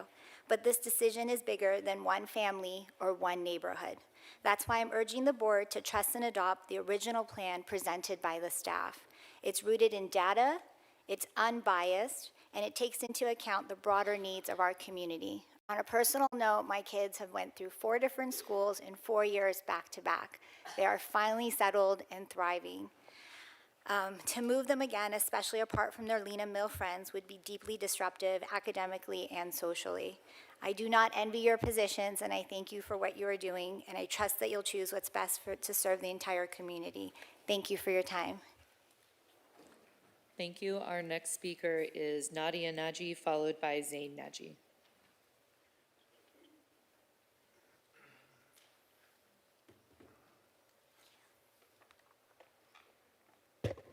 Hi, my name is Nadia Naji, and I'm a 6th grader at Willard Middle School. I'm here tonight because I love my school. I've made great friends, and I feel safe and happy at Willard.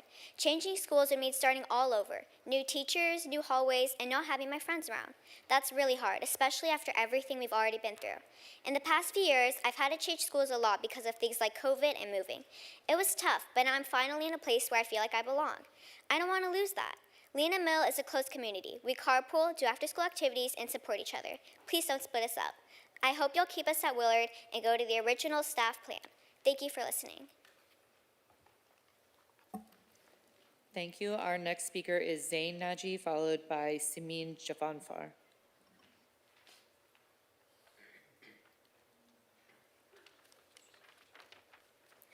Hello, my name is Zain Naji. I'm an 8-year-old and I'm in 3rd grade. I want to talk about my big sister. She goes to Willard, and I've heard her talk about how much she loves it. She tells me about her awesome teachers and all the fun things they do. I've been to the campus and I've been really excited to go there one day too. It makes me sad to think she might have to leave her friends and everything she loves about school, and I don't want to go to a different school from my friends either when it's my turn. Our neighborhood is really close. We do so much things together and I want to stay with them.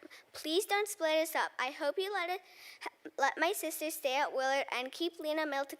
Please choose the original staff plan. Thank you for listening. Thank you. Our next speaker is Simin Javanfar, followed by Yajia Pu.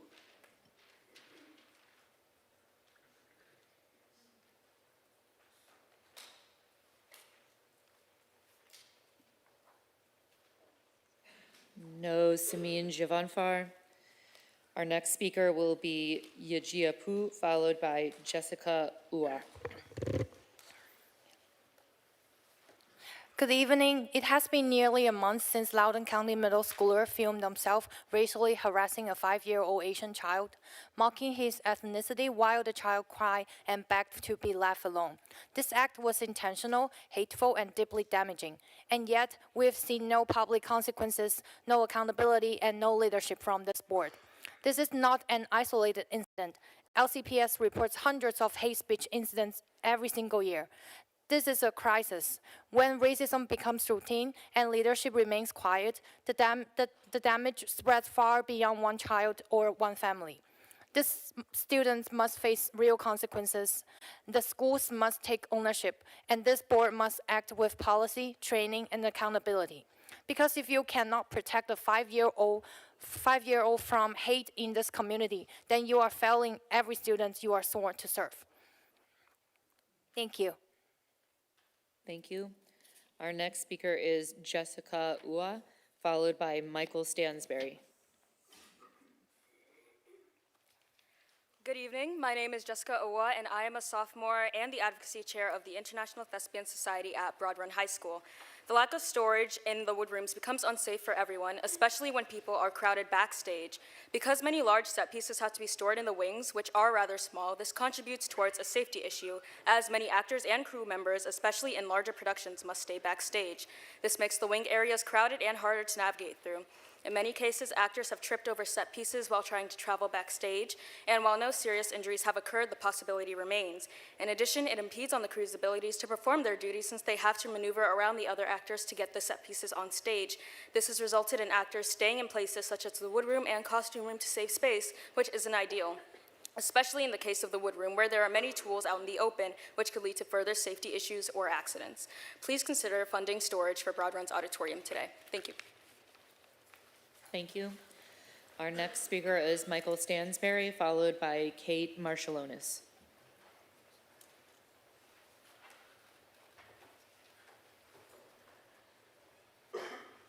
An ode to the school board. Some years have passed since the school board has caused a scene, and it's all because 3 boys were thought to be mean. We know recording in locker rooms is against the rules, and the boys were brought up on charges, which makes you look like fools. As a coach and a dad, I would stand in the way of this 80-40 crap that will ruin the day. God made all boys and girls perfect at birth. It's in his eyes that we all find our worth. You wish that us Christians would swim with the fishes, but why wouldn't you? You're doing what the evil one wishes. And bring that teacher back and build Broad Run a wall, and let's play some volleyball.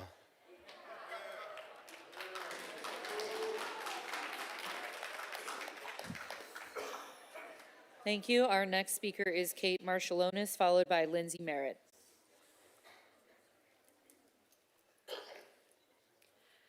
Today I'm going to share how our lack of woodroom space at Broad Run has impacted me and the rest of the costume crew. Although we have no connection to the space based on our title and responsibilities, we have been forced to be surrounded by it. During our shows, we have such little space backstage, it's required for our ensemble actors to wait in our woodroom in rows of chairs we place. When actors wait in the wings for our entrance, we are unable to make any costume changes, let alone quick ones. There can't be any movement of set pieces, and our stage manager on that side can't get close enough to whisper in order to communicate any important information. Along with that, me and the costume crew have adapted to do changes and store costumes in the woodroom. Despite the temporary fix, this runs the risk of our hard work being ruined by sawdust, paint, or screws scraping the delicate fabric. Along with just the costumes having the potential to get ruined, we are also on our knees or moving quickly to do costume changes. We are surrounded by screws, nails, and pieces of wood that can cause splinters. We are asking today to receive climate control storage immediately so that we can alleviate Broad Run Auditorium space issues. Thank you. Our next speaker is Lindsay Merritt, followed by Abby Platt.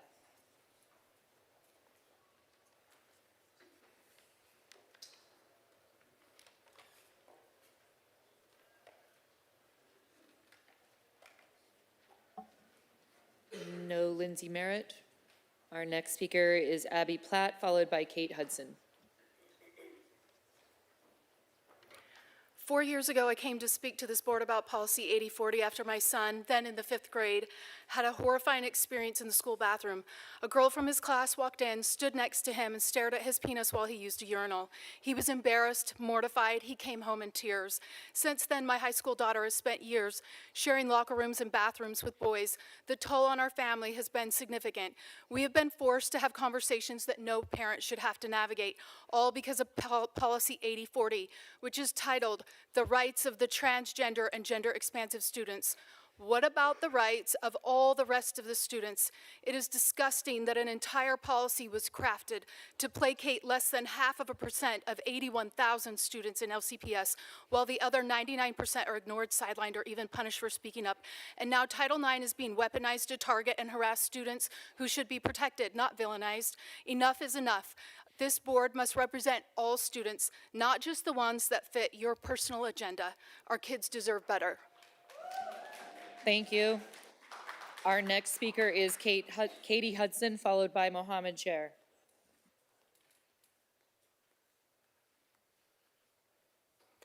Hello, my name is Katie Hudson, and I'm the theater teacher at Broad Run. Since my employment in 2020, I have been advocating for renovations to be done to Broad Run's auditorium. As you see, many students have spoken up here today to say what issues they have personally faced in terms of safety due to lack of space. Having to send students outside in order to build and paint is just not acceptable, yet it's the reality our students live. I am here today to say I am tired and I'm burnt out from having to find alternative solutions to storage and safety issues that frankly should not be safety issues. I have personally had to work with my staff to address multiple safety concerns as our students worked outside, including strangers coming up and talking to them, and even strangers attempting entry into the building. You all have heard from myself and my community for years now, and we need storage solutions to happen for these safety issues today. I'm a mom of 2 and 1 being an 8-month-old, and I can no longer give up my extra time on the weekends and on holidays organizing and reorganizing storage solutions and putting extra hours of work on top of mounting shows. It is disheartening. Our pleas are not heard. Thank you. Thank you. Our next speaker is Mohammed Sher, followed by Jude Armstrong. Good evening. I want to make it clear, God creates perfect world, and we try to make it more confusing for us, but let's not make it confusing for our children. Title 9, it's basically used to advance personal agenda. I don't know who's the invisible force behind this. Loudoun, I lived in so many different countries, so many different states, so many different counties, and I never seen a public school system that's more confusing than Loudoun County. So basically, we are allowing the minority to govern the life of the majority, and that's not democracy. We better change it before it's too late. Otherwise, it's better to change. Thank you. Our next speaker is Jude Armstrong, followed by Jason Harding.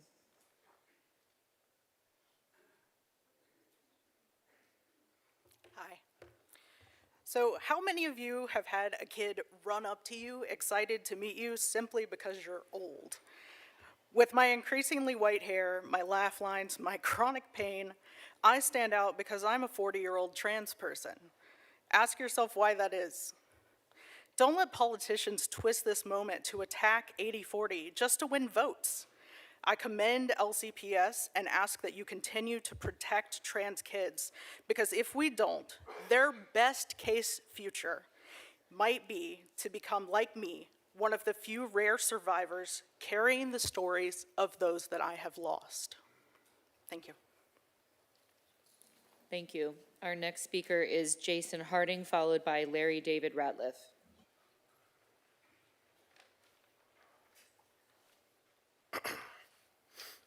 My name is Jason Harding. I'm a longtime resident, voter, and parent in Loudoun County. I come before you today to express my concern about the bias by the LCPS Title IX office. I have personal experience with the bumbling incompetence of the Title IX office and the conveniently sloppy approach to investigating sensitive matters. The rights of parents and all students are consistently disregarded if they conflict with a certain agenda. A few years ago, horrific sexual assaults forced a new and improved Title IX office to be organized. Unfortunately, incompetence and special treatment for favored victims remain the office's primary mission. All kids deserve to be safe and treated fairly, not the select few. This board is responsible for this ongoing incompetence and should hold the Title IX office to the highest standard and ensure accountability. If not, the voters will. Thank you. Our next speaker is Larry David Ratliff, followed by Mike Clancy.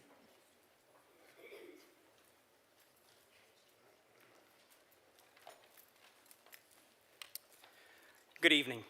My name is Larry David Ratliff, and I'm an employee at Broad Run High School.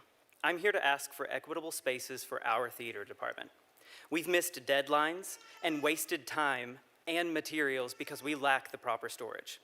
Pricey lumber gets warped. Tools aren't able to be safely locked away, and students spend valuable time searching for what they need. Worse, our students are forced to build and paint outside, sometimes in the dark and cold, because there simply isn't space inside. I've personally purchased fans, heaters, floodlights, etc., you name it, just to make that possible, out of my own pocket. This isn't just inefficient, it's unsafe. It's a liability. Our students deserve better. Theater is not a luxury. It is a classroom, and it deserves equitable treatment. Thank you. Thank you. Our next speaker is Mike Clancy, followed by Elin Kanapati. Good evening, I'm Mike Clancy. I've been here numerous times to urge you all to repeal Policy 8040. 8040 violates the Bill of Rights of the Virginia Constitution, including the prohibition on discrimination and the right to free speech. 8040 violates federal law.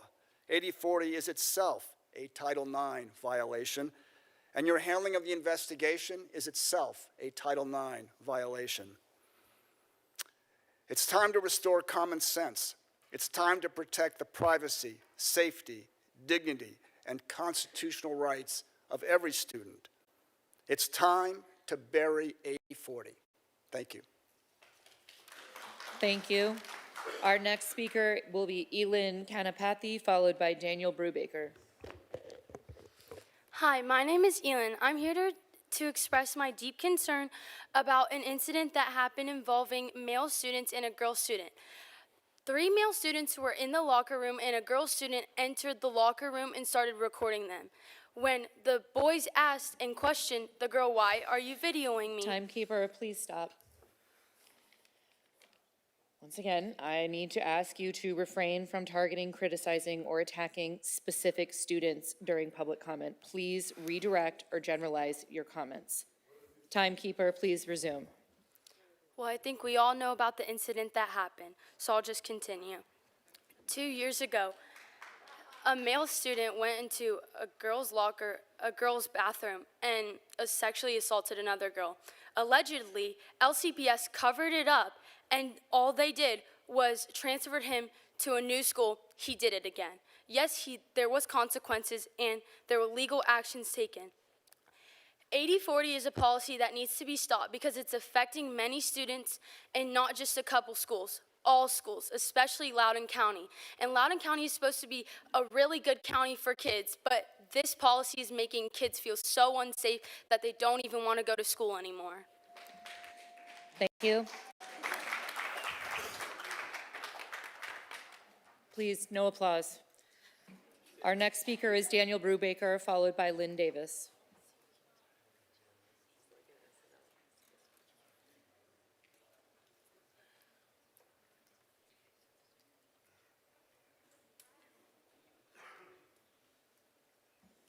No Daniel Brubaker. Our next speaker is Lynn Davis, followed by Michael Hart.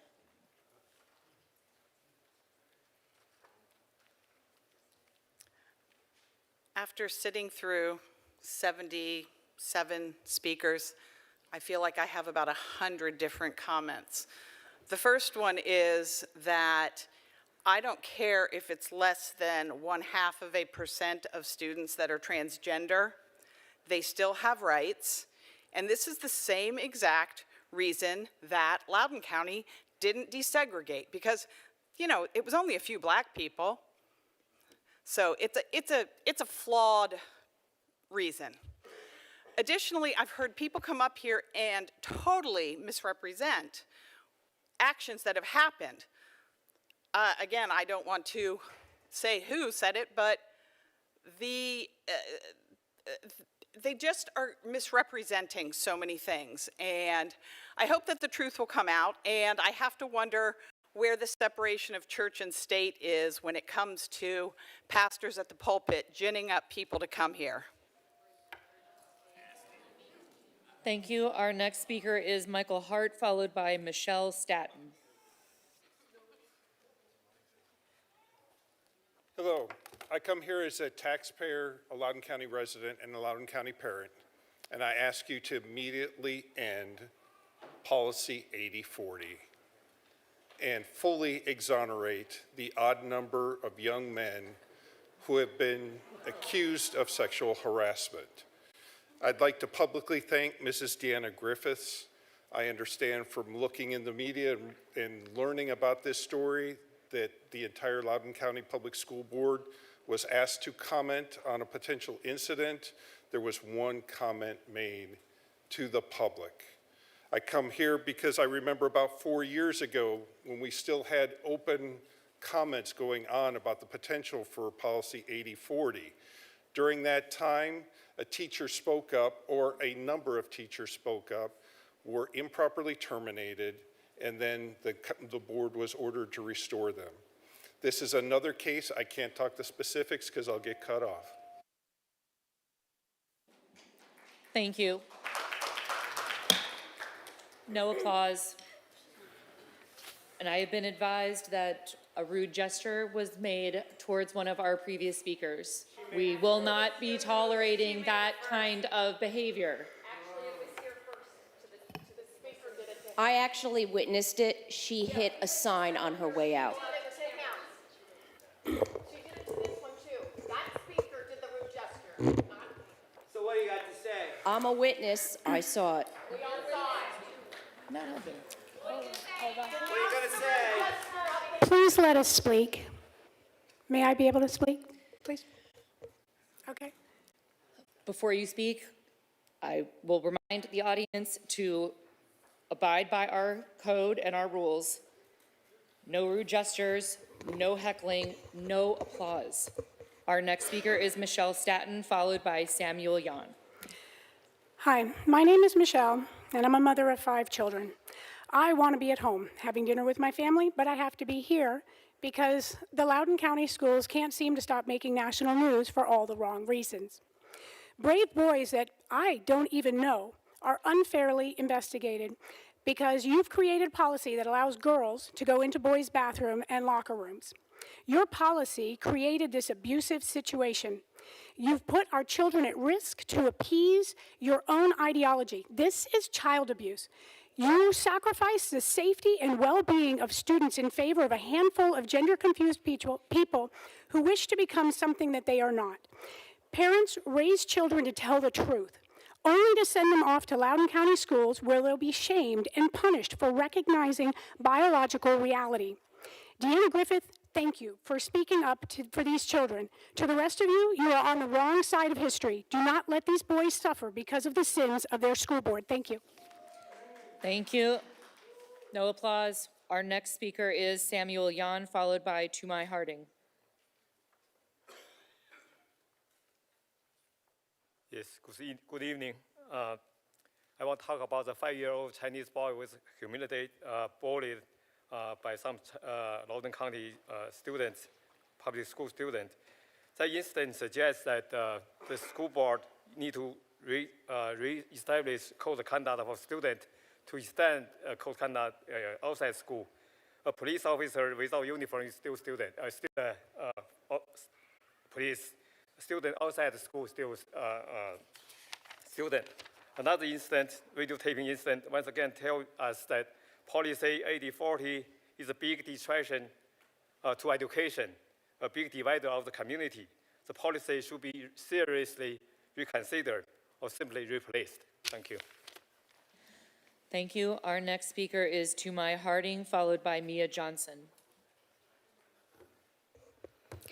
Good evening, Loudoun County School Board. I'm here to address the unjust Title IX investigation underway regarding alleged harassment in a boys' locker room. The accused, guided by their religious beliefs, expressed valid privacy concerns protected as free speech under the First Amendment. Their statements, captured on video, were neither sexual nor harassing, yet they faced severe consequences. LCPS's policy allowing opposite-sex locker room access contradicts federal executive orders and Virginia law, which mandate sex-based facilities. The allegations lack evidence and credibility, especially uncorroborated claims of threats. I urge you and the Title IX office to dismiss these investigations to protect these students' futures and align with state and federal policies. Thank you for ensuring fairness and privacy for all students. Thank you. Our next speaker is Mia Johnson, followed by Omer Butt. Members of the board, my name is Mia Johnson. I'm a 6th grade scholar at Willard Middle School. It has come to my concern that you have plans to rezone my community, Lena Mill, District DS07.2, from Willard and Lightridge to Mercer and Champ. Not only would this disrupt my academic progress, but it would also affect the connections I have made with my administration and peers. I am currently in the Student Council Association and have enjoyed helping my community and school in being the best it can be. I have worked really hard to make friends and find where I fit in. I've joined clubs, talked to new people, and have built real connections with my classmates and teachers. It took time and a lot of courage, but now I have friends who feel like family, teachers who know my name, and a routine that makes me feel safe. If you change my school, it's not just a new address. It's like tearing up everything I've worked hard to build. I would have to start over again, and that's really scary. I'm asking you to see the students behind the number. We aren't just names on a list. We're kids with feelings, friendships, and futures we are trying to build one day at a time. Please don't take that away from us, from me. Thank you. Thank you. Our next speaker is Omer Butt, followed by Leslie McFadden.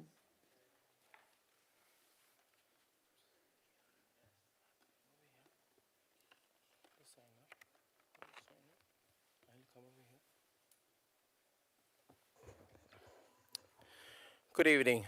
My name is Omer Butt, and I'm here to address two different issues. After waiting for more than 3 hours, my 6-year asked more than 117 times, when can we go home? When can we go home? So I hope this 1 minute really counts and you guys are listening. Bullying causes serious emotional and academic harm. It leads to anxiety, depression, and even suicidal thoughts. It doesn't just affect individual, it damages the entire school system. So please do something about the recent incident that happened. Secondly, Policy 8040 has been controversial from the start. It has taken many lives in mental issues and physical issues to a lot of kids and parents who are sitting at home. No one is born in the wrong body. There's a boy and a girl, and we need to protect all children. Like Dr. Martin Luther King said, the time is always right to do what is right. Thank you. Our next speaker is Leslie McFadden, followed by Michelle Villaseca.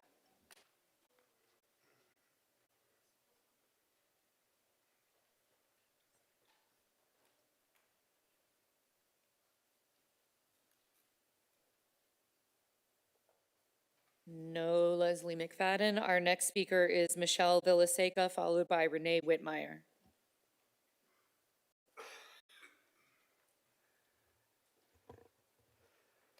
Thanks to you and your predecessors, my dream is to someday be a wife within a God-centered marriage and a homeschool mom that supports inquiry-based learning and focuses on preparing my kids to successfully pursue their careers and serve within their communities.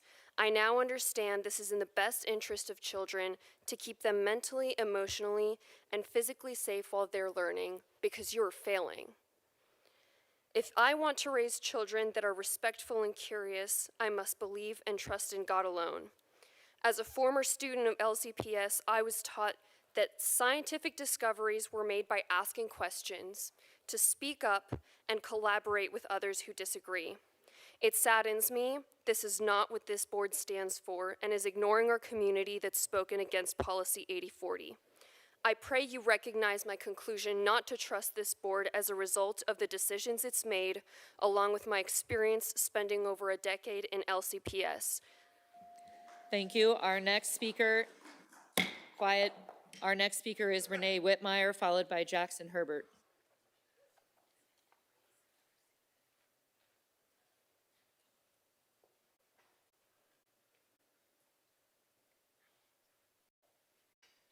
No Renee Whitmire. Our next speaker is Jackson Herbert, followed by Corey Bernay.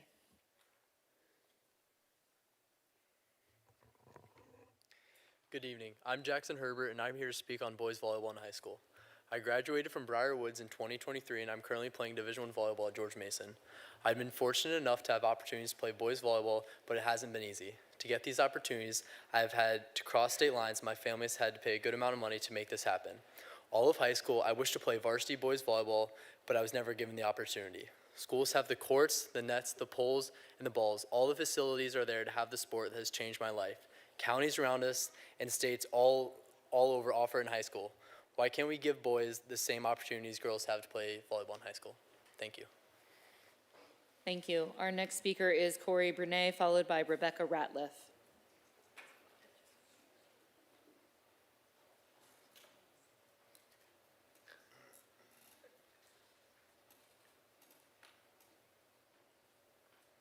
No Corey Bernay. Our next speaker is Rebecca Ratliff, followed by Santos Munoz. Thank you. Good evening. My name is Rebecca Ratliff, and I'm the mother of a first grade little girl who attends Loudoun County Public Schools. It concerns me deeply to think that LCPS put my daughter in a situation where she's forced to share a bathroom or locker room with a male or be punished for expressing discomfort in such a situation. That's why I'm here to express my opposition to Policy 8040 and the outrageous way the district is choosing to address the female in a boys' locker room while filming them issue. You should be focused on providing an excellent education, not pushing an ideological agenda. Dr. Spence, you recently said in an email, quote, "We recognize that strong schools are built on trust. Every student deserves to feel safe, respected, and supported," end quote. If I were to grade LCPS and the board in this regard, I'd give you an F. How can I trust that my daughter will receive a quality education and not be told nonsense like you can choose whichever bathroom according to how you feel? And how can I trust that my daughter will be safe from a boy being in the girls' locker room when she's trying to change clothes? I can't trust that, and I don't. With respect, drop the nonsense and get back to the important business of educating children. Thank you. Our next speaker is Santos Munoz, followed by Chris Countryman.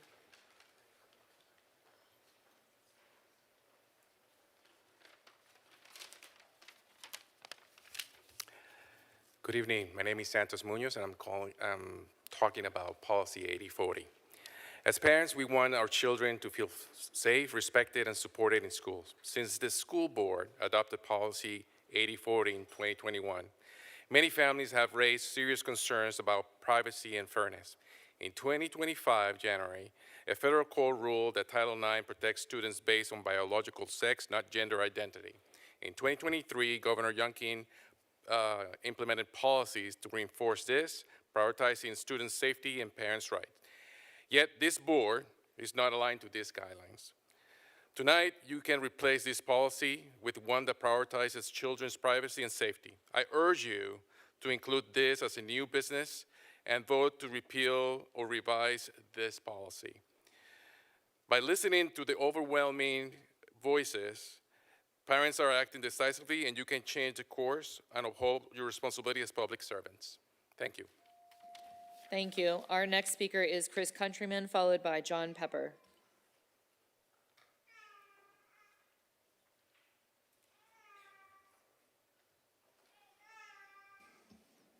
No Chris Countryman. Our next speaker is John Pepper, followed by Karen Lear.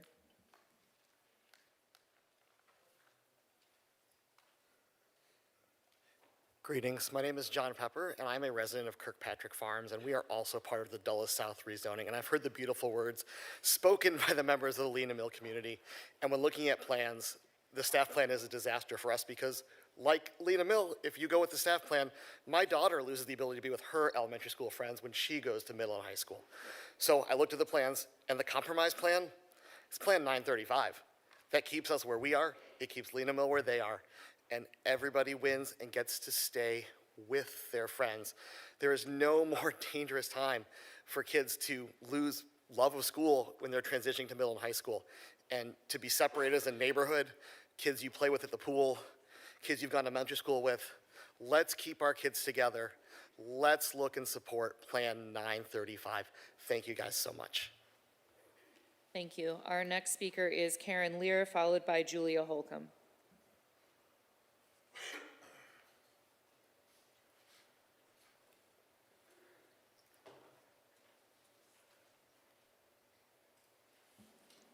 No Karen Lear. Our next speaker is Julia Holcomb, followed by Susan Cox.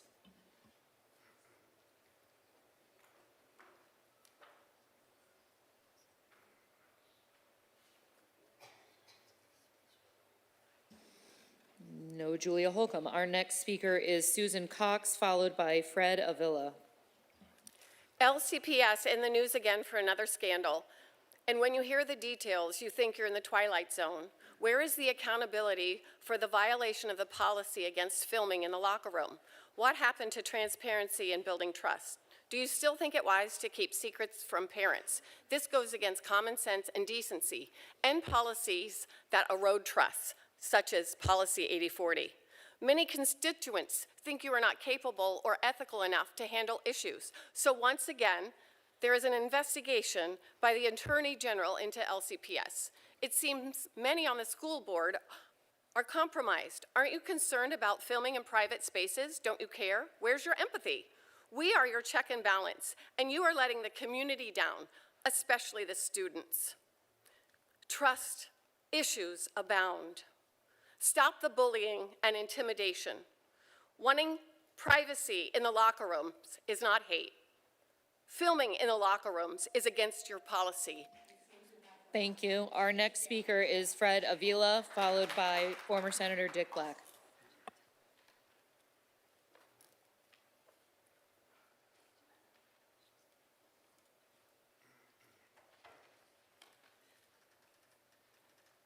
No Fred Avila. Our next speaker is former Senator Dick Black, followed by Christine Dixon.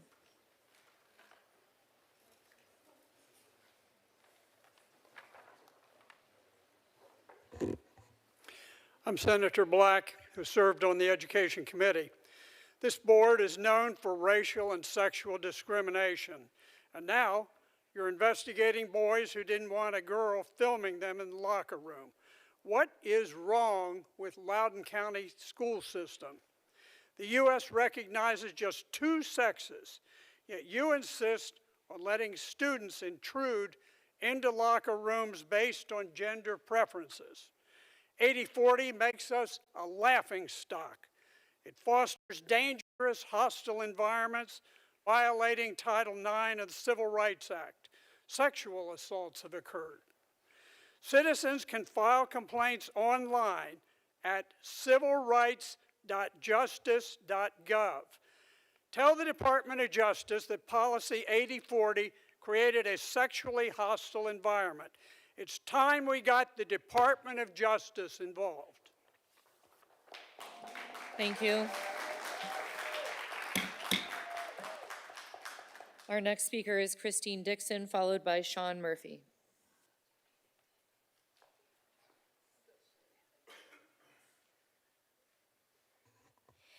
I speak as a parent, a grandparent, and former teacher. I would like to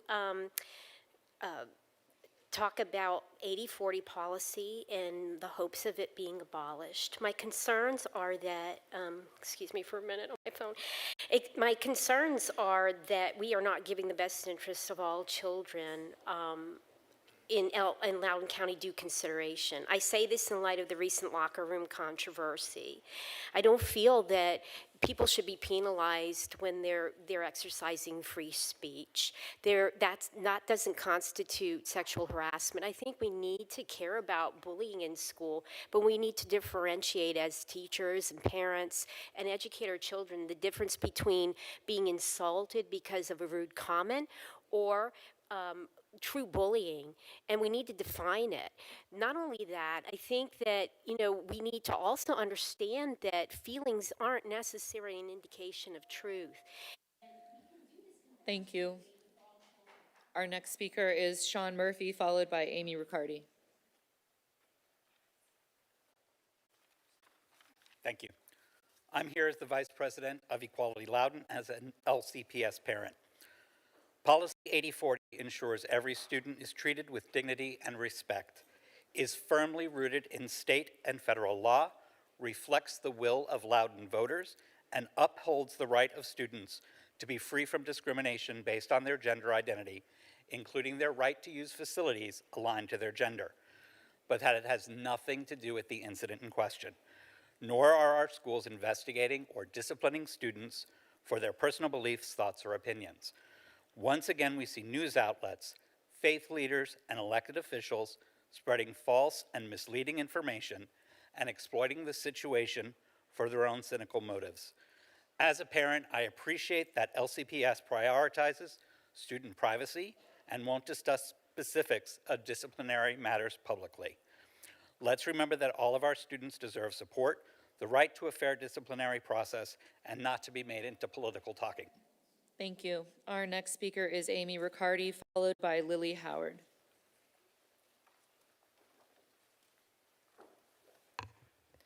Good evening. I'm going to say what everybody in this room that has common sense wants to say but hasn't gone up here to say. The way you all are conducting these school board meetings now is abhorrent and incredibly disrespectful to the public that holds you accountable. These rules that you have put in place continue to grow week after week, meeting after meeting. They a little bit more every single time. I've been to every school board meeting basically for the last 3 years, and I have yet to see you all vote on these public rules that you've now created. And they don't violate FERPA. These people are not violating anything. You all interrupt people that have viewpoints that you don't agree with. And it is time to stop the shenanigans. It's absolutely ridiculous. 68% of this county is not in line with you and do not want boys and girls bathrooms or sports or anywhere else. There's only 18% of the county that does. You all need to put your personal politics aside. Thank you. Our next speaker is Lily Howard, followed by Jessica Greenberg.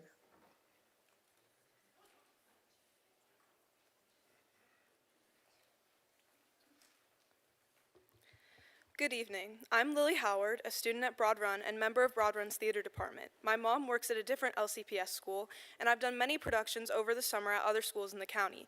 These experiences have allowed me to see the inequities between Loudoun County schools firsthand. As a young student who is very passionate about the community that we've cultivated at Broad Run, it's been very disheartening to see other schools with spaces at least double the size of ours. I know our department is just as worthy, and I want for us to have equitable spaces where we can learn and grow as performers and technicians. Thank you for your time. Please consider funding storage and expansions from Broad Run's auditorium today. Thank you. Thank you. Our next speaker is Jessica Greenberg, followed by Elizabeth Whitley.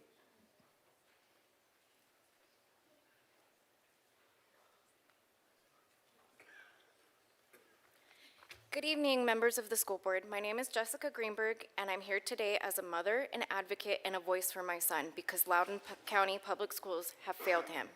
Let me be clear, I'm not here to play politics. I'm not here to mince words. I'm here because my 11-year-old son, a 5th grader at an LCPS school, has been bullied, sexually assaulted, physically attacked, threatened, and harassed throughout this school year, and your administration has done nothing to protect him. And the result, my child says he has thoughts about suicide. My 11-year-old child is having suicidal thoughts because what he's enduring. Let that sink in. The LCPS promises every student a safe and respectful learning environment free from harassment, discrimination, and bullying. You promised accountability, but where was that accountability when my son was sexually assaulted on the playground by a fellow classmate last month? My son reported it immediately. There were witnesses who corroborated his account. Thank you. Our next speaker is Elizabeth Whitley, followed by Hilda Maltez.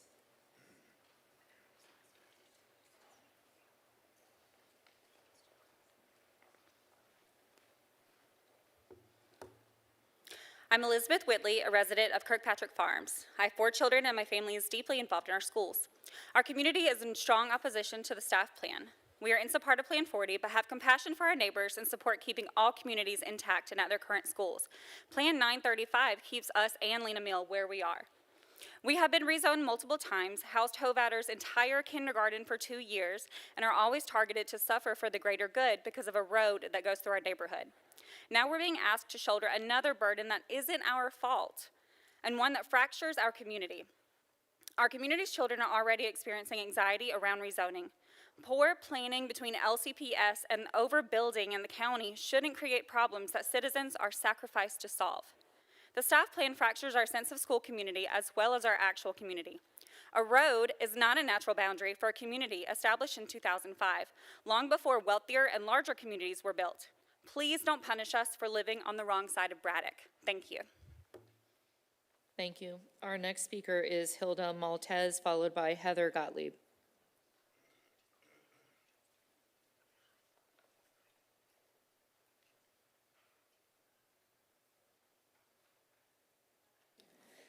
No Hilda Maltez. Our next speaker is Heather Gottlieb, followed by Lee Guarinello. How can you tell it's a gubernatorial election year? Senators, delegates, and a bunch of failed Republican candidates are here. Nick Minaj is back, peddling his propaganda like it's 2021, the usual grab bag of transphobia, fear-mongering, and fake outrage, straight out of Ian Pryor's dusty Republican playbook. But here's the thing, Loudoun County has changed. We're smarter, we're paying attention, and we will not allow a repeat of 2021. Dr. Spence has shown us what real leadership looks like. Leading with facts, focusing on students, and refusing to be pushed around by a loud, perpetually outraged minority. I want to thank Dr. Spence and the school board for continuing to ensure that all students feel safe and seen at LCPS. Shame on the pundits pushing this trash, targeting vulnerable students and exploiting families to score political points and weaponizing children and their desperate attempts to stay relevant. We will not obey in advance. Oh, and boot lifts are gender-affirming care. Thank you. No applause, please. Our next speaker is Lee Guarinello, followed by Seth Wolf. Hello.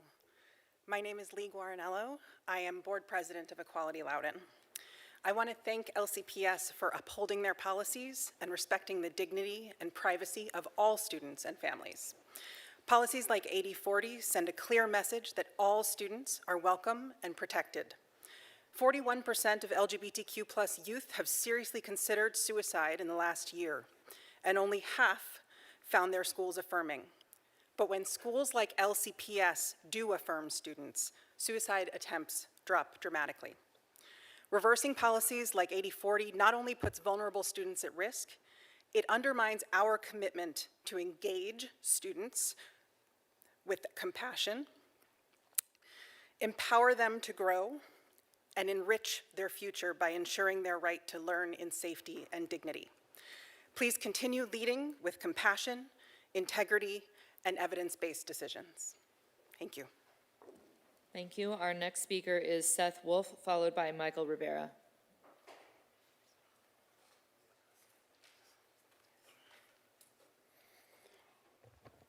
Good evening, members of the board. My name is Seth Wolf, and I'm here tonight as a father and a concerned citizen.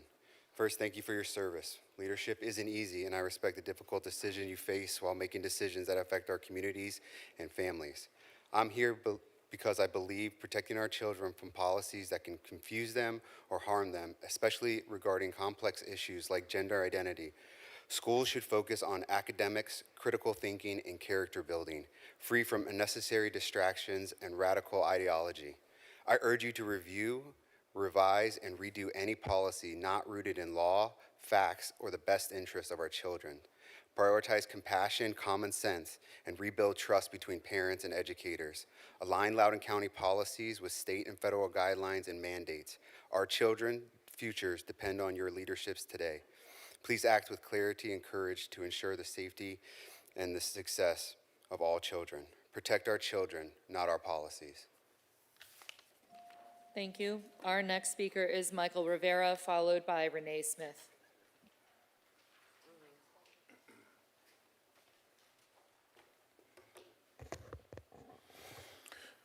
There's something looming over all of us that everyone is overlooking. The fact is that our ability to air our grievances lies at the feet of one person on the dais, Melinda Mansfield. One person has arbitrary ability to cut you off, to limit your speech, correct your grammar, and to initiate retaliation. I know this because it happened to me. When I spoke on October 8th of last year, critical of LCPS, someone from the school district called my employer and attempted to get me fired. They didn't care about my family, my special needs daughter, or my career. They only cared about the fact that I criticized the school board and I needed to be taught a lesson. I persevered after 6 weeks of suspension. The school board is currently in litigation for First Amendment violations for that same meeting.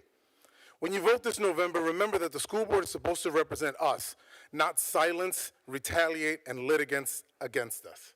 While you're at it, do your jobs, fix the wood room, fund boys volleyball, and stop over-renovating the admin building.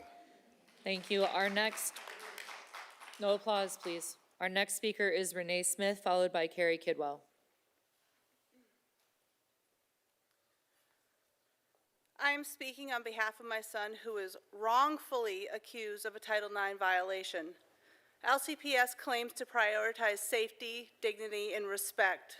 Let me be loud and clear, no one felt safe, no one felt respected, and no one walked away from that locker room with their dignity intact.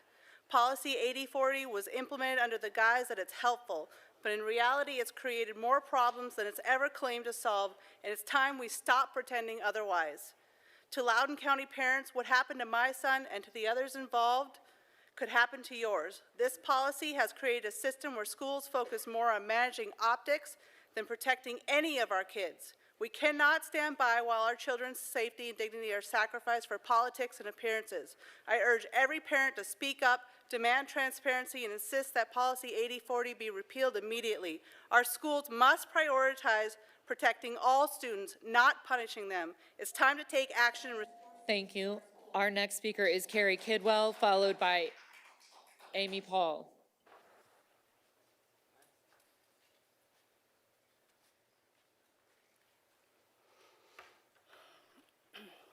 Good evening.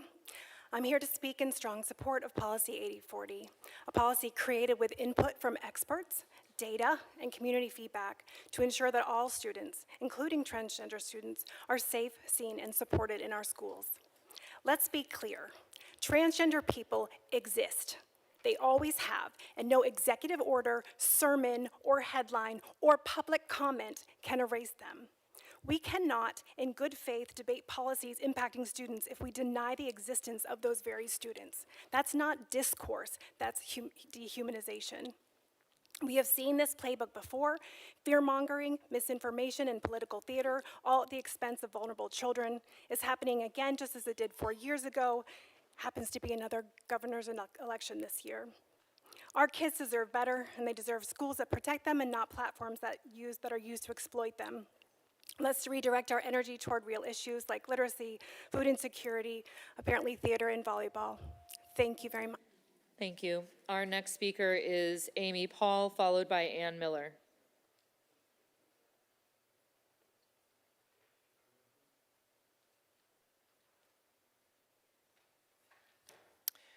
Good evening. I'm here to show my support for the 3 young men from a certain high school, and also to demand that Loudoun County end its insane 80-40 policy. You all have helped facilitate this charade for long enough, and it's time to put an end to the madness. You're investigating 3 young men for having common sense enough to state the obvious: girls do not belong in boys' locker rooms. Please don't tell me that he or she is really a he. We're done playing that game. There is no such thing as a child born in the wrong body. 80-40 has damaged so many children. You're taking kids who have serious issues, and instead of trying to understand why they're rejecting their true selves, you encourage them to go down a path that could lead to irreparable harm to their bodies. It's time for you to act like the adults. Instead, you're investigating these young men for sexual harassment, but in reality, you're the harassers. If you don't end 80-40, it's my hope that there will be so much press that the Trump administration will pull every dime. Thank you. Our next speaker is Ann Miller, followed by Suzanne Satterfield.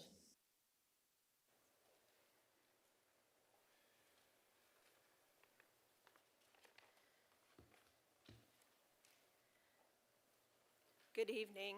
Last year, I spoke to school board members about my son's high school football team, who was terrified to speak up about being uncomfortable having to dress in a locker room with a female student. They were terrified that they were going to that retaliation and retribution was going to come against them, and that's exactly what happened. They waited till the end of the season. They held a walkout, and they were harassed and experienced disparity. I come to you today not to give you hell, but to give you heaven. We speak the name of Jesus over this school system. We pray, Father God, you will be done for your will be done for the children of this county. We pray, Lord God, that you would remove Policy 80 and all other destructive policies that are harmful to the children of this county. We speak to these mountains of destruction, and we say, be thou removed in Jesus' name. Amen.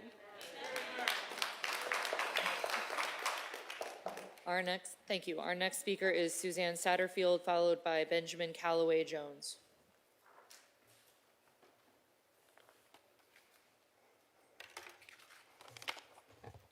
Children rely on adults to be truthful and protect them from harm.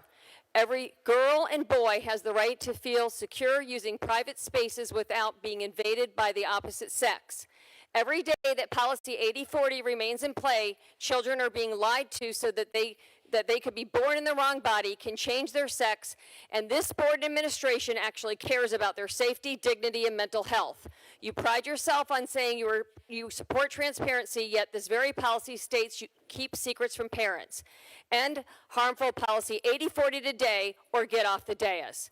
Cut the millions of dollars in unneeded admin jobs, building unneeded schools, and fund the Broad Run Wood Room expansion and Guilford School renovations and all other necessary renovations.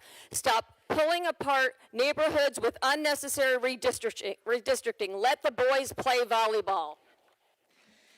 Thank you. Our next speaker is Benjamin Calloway Jones, followed by Philip Woodis.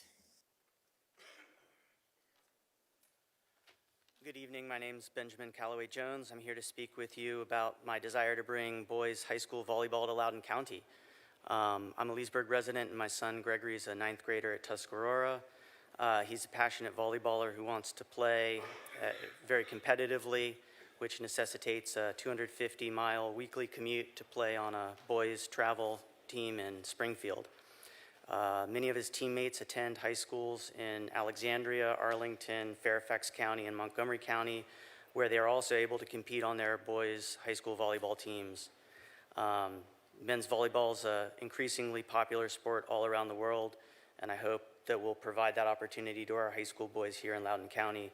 I think it's probably inevitable, so please let's bring it sooner rather than later. I want you to know that you can count on our family's support in this initiative. Thanks for your attention. Thank you. Our next speaker is Philip Woodis, followed by Alicia Brand-Ludeman.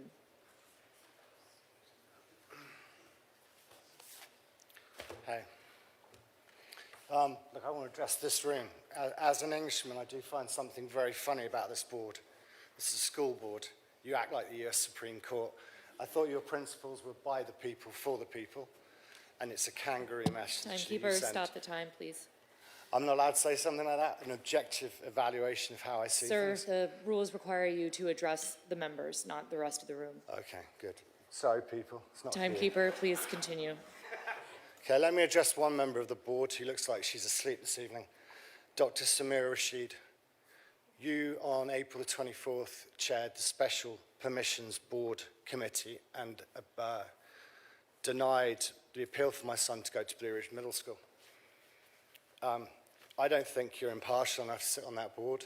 Given the feedback I've had since is that you create the rules and the policies for special permissions and told someone in confidence that therefore you couldn't vote an exception, such as my kid's case, to go to Blue Ridge Middle School. I also think Carrie LaBelle in her absence is not fit to be my Cockton representative. She petitions and pitches the fact she has a sister with autism, yet couldn't look after my son. Thank you. Our next speaker is Alicia Brand-Ludeman, followed by Scott Smith.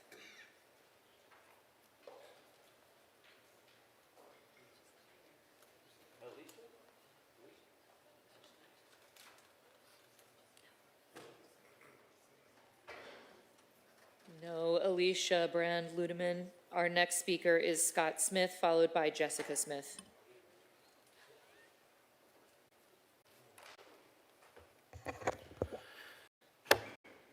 Good evening, everyone. It's the first time I've seen you here. I sat this year out, but I thought tonight was a good night to come talk to you. This policy 8040 has hurt so many people since my daughter was raped at Stonebridge in 2021 because of this policy 8040. But what I really want to tell you is what you're doing tonight is to these three boys is the same thing that you tried to do to my family. I had to testify under perjury that my family didn't know anything about policy 8040 because there was testimony in the special grand jury that said we made this up. Can you believe that? We got accused of making the rape of my daughter up. And now, 4 years later, you're doing the same damn thing. You're victimizing innocent children over the priority of kids that don't know what. Thank you, sir. I'm not done yet. Please yield the mic. Your time has expired. Don't take it. Spence, I watched you all night tonight. You haven't been paying attention. Sir, your time has expired. Come arrest me. You've already tried it. You guys are sick and pathetic. Our final speaker, no applause, please. Our final speaker is Jessica Smith.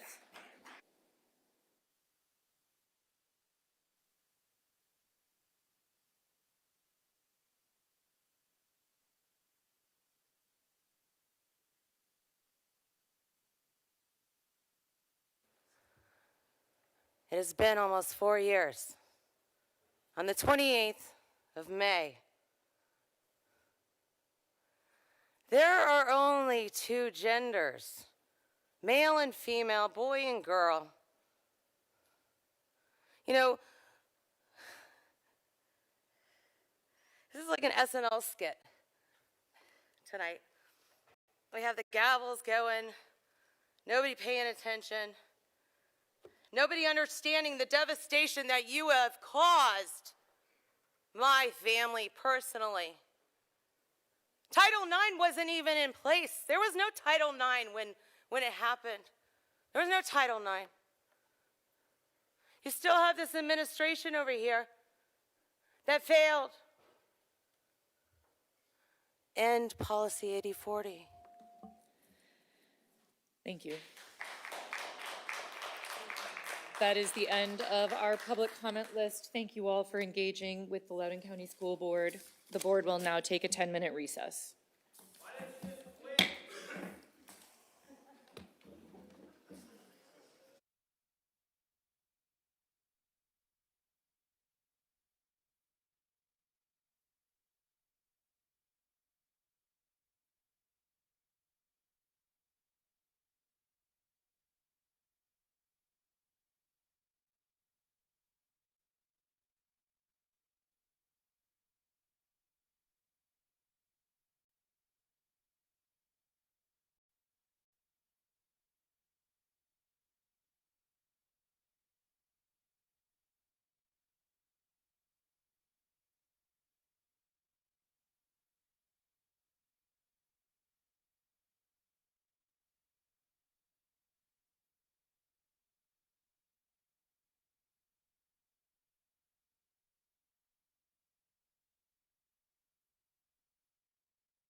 right, the board is now in session, and we are going to continue with item 12 and our action items, starting with item 12.01, Finance and Operations Committee revision of policy 6130, unpaid meal debt, presented by Mr. Estreffi, Chair F&O Committee.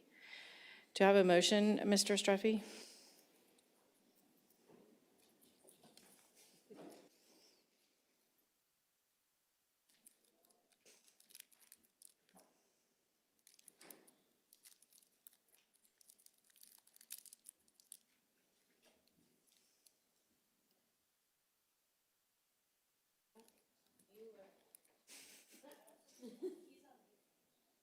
He's not talking either.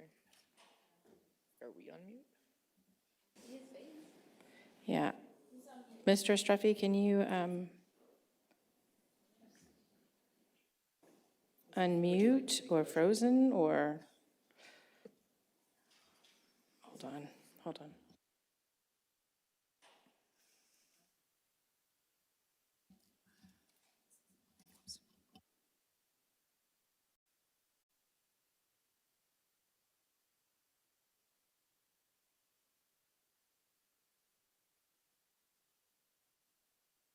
The Wi-Fi is still not working, is it? Is it working now? Yeah, it is. Okay.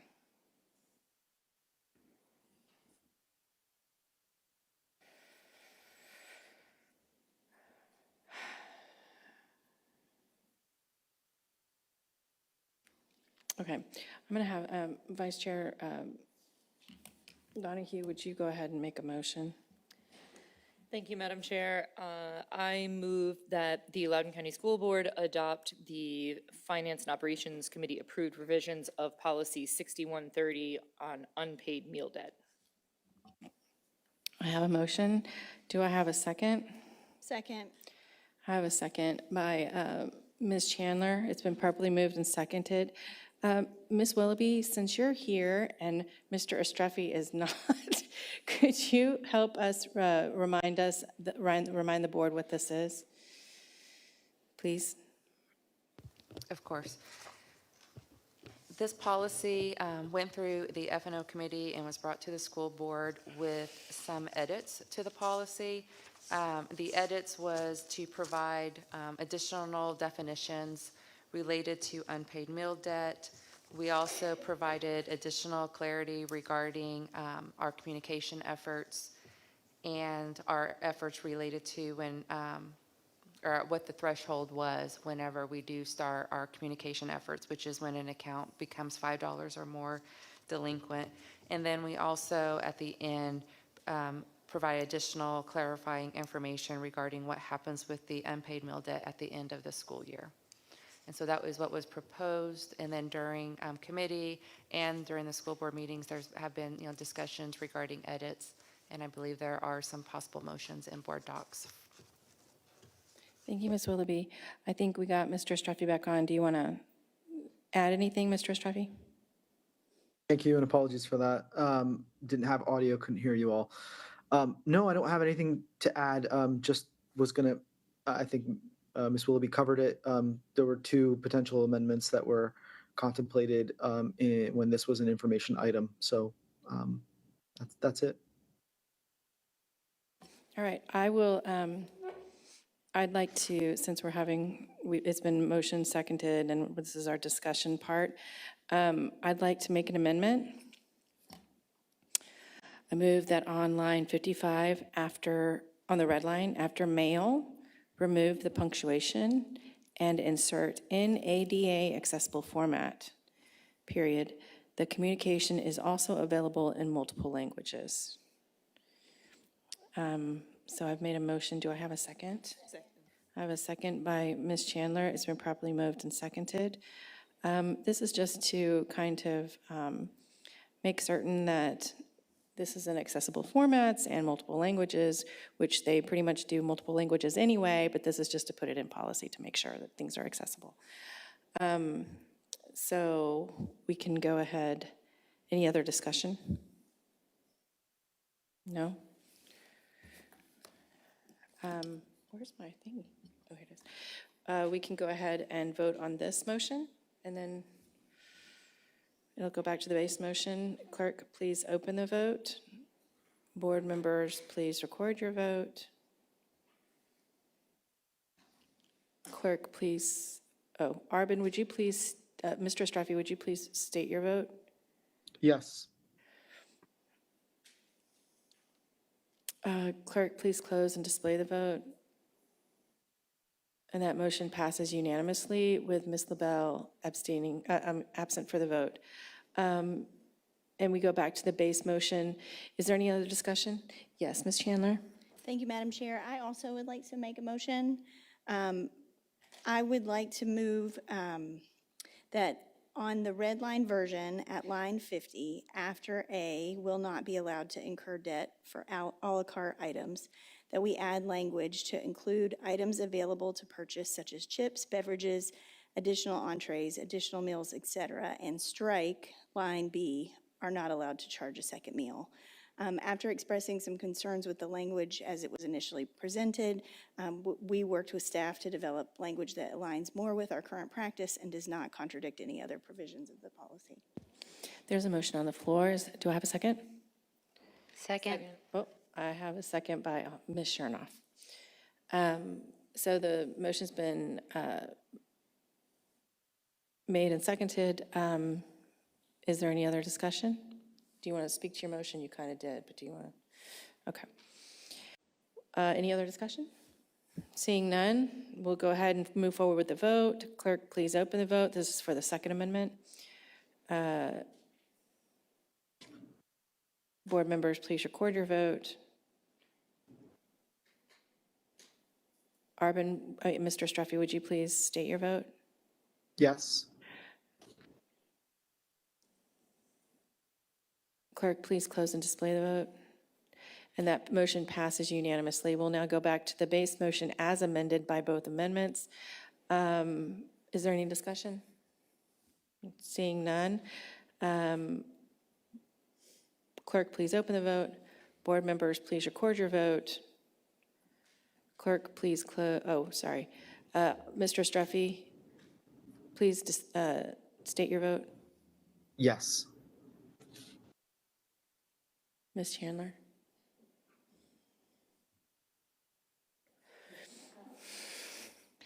Clerk, please close and display the vote. And that motion passes 8 with Ms. LaBelle absent for the vote. Okay, we'll move on. We'll continue to 12.02, Human Resources and Talent Development HRTD Committee. Revisions to Policy 7306, Personnel Records and Files. Ms. Griffiths, do you have a motion? Yes, Madam Chair. I would like to make a motion to adopt revised policy 7306, personal records. And file. And file. I have a motion by Mrs. Griffiths. Do I have a second?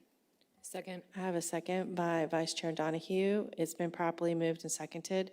Would you like to speak to your motion, Mrs. Griffiths? Thank you, Madam Chair. Policy 7306, personal records and file, was an information item on March 27th, 2025 at the HRTD meeting. After reviewing, the committee voted to bring it back as an action item at the April 24th, 2025 HRTD meeting. The policy was made available for public feedback via the Loudoun County School Board Schools website. We also discussed this policy at our May 6th board meeting. Ms. Boland, please speak to the straightforward policy if necessary. Thank you. Thank you, Mrs. Griffiths. So I'm happy to add a few points.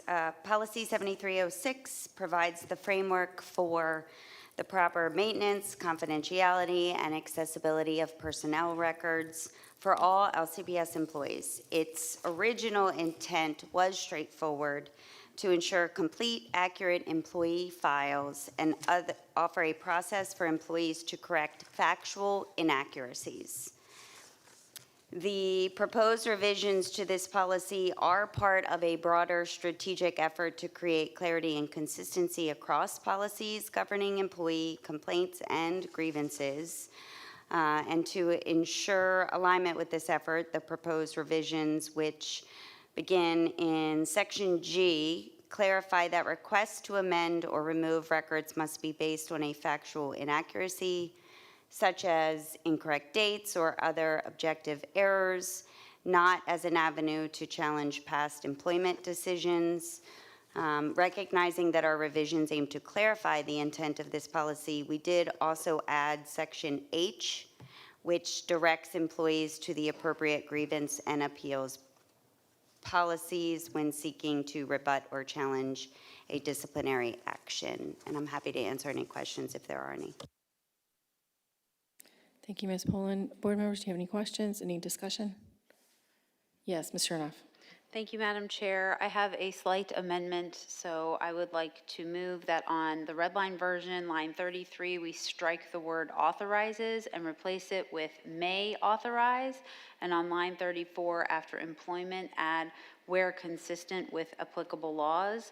So in section C2, it would now read, in the event that an employee or former employee engages in conduct which becomes the subject of public concern as reported in the news media, or such person otherwise discloses matters related to his or her employment to the news media, the school board may authorize the superintendent or designee to disclose accurate and relevant information regarding such person's actions and employment, and then switching over, sorry, where consistent with applicable laws. Could you tell me where consistent with applicable laws would be? After employment. Did I read it wrong? Oh, okay, no, okay. We have a motion on the floor. Do I have a second? Second. I have a second by Vice Chair Donahue. Ms. Chernoff, would you like to speak to your motion?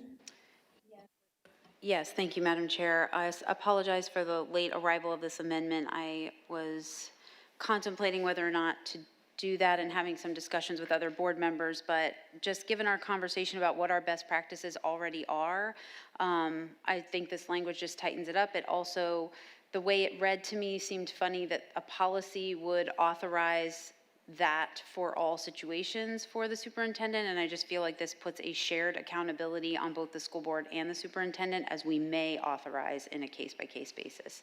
And obviously consistent with applicable laws is just to provide clarity. Thank you, Ms. Chernoff. Mr. Allen, could you give me an understanding of how that authorization would work? Would that be a vote? Would that be what? Thank you, Madam Chair. I think that's within the discretion of the board, but it appears that that's fairly vague. So to the extent the board is willing or has the will to incorporate such an amendment, perhaps it would be suggested to provide some greater clarity on how that mechanism might work, just for clarity.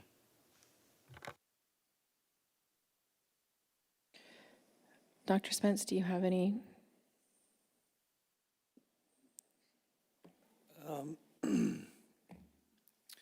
I think there are, throughout the board's policies, a number of instances where the superintendent is authorized by the board to take specific action, and I think that's just a reflection of policy being specific about delegated authority to the superintendent on certain things. In this case, I think this amendment would require, to your specific question, that the board take a vote. So you would need to discuss the situation, take a vote to then tell the superintendent that they could release information to the media. Because I don't know any other way that the board corporate could authorize me to do that on a case-by-case basis. That's what I was wondering. Just thinking out loud, if we did that, then that would disclose matters already. It makes it a little complicated. Right, or you'd need to go into executive session and then come out and take a vote in each of those scenarios where that might be appropriate. So that really would probably be the only way you could accomplish that, given that language of it being on a case-by-case basis. Any other discussion?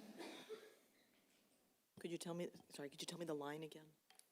Yes, line 33 and 34.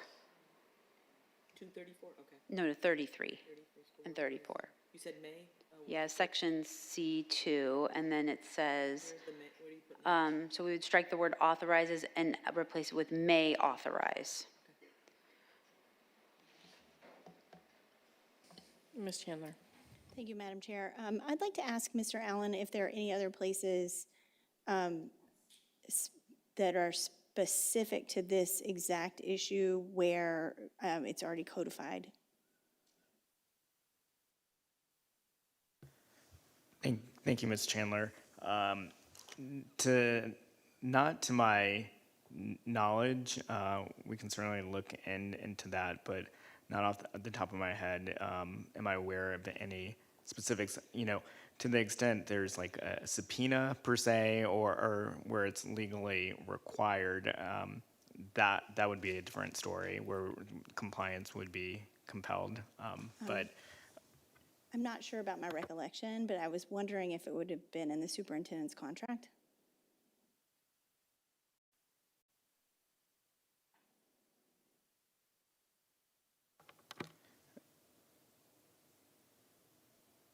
That the provision is already, the relationship, the responsibility is already contemplated. That there would be discussions with the board as well. yeah, I think we'd have to look into that further. Okay. I would be worried. I do appreciate the desire to want to codify that relationship, but I would worry about the added burden of having to do it in closed session, because in the worst case scenario, we might need to move quickly.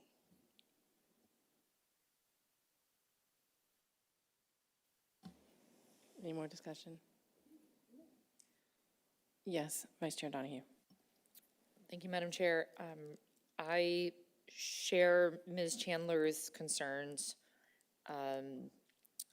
about being able to respond quickly if the need arose, and the logistical challenges that would present if we were to add in a requirement of authorization on a case-by-case basis. And I would like to make a motion to amend the amendment.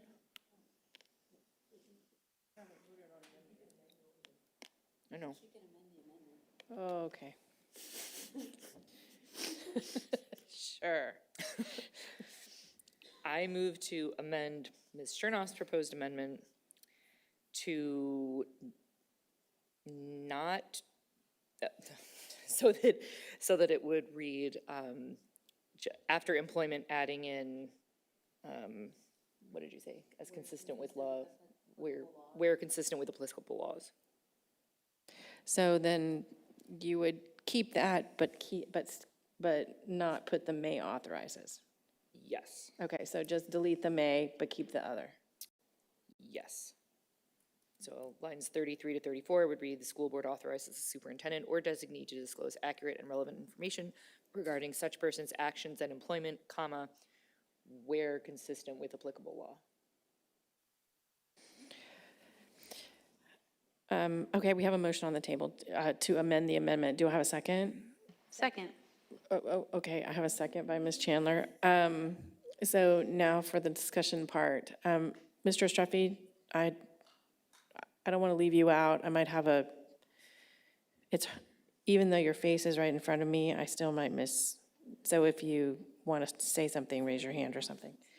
I know.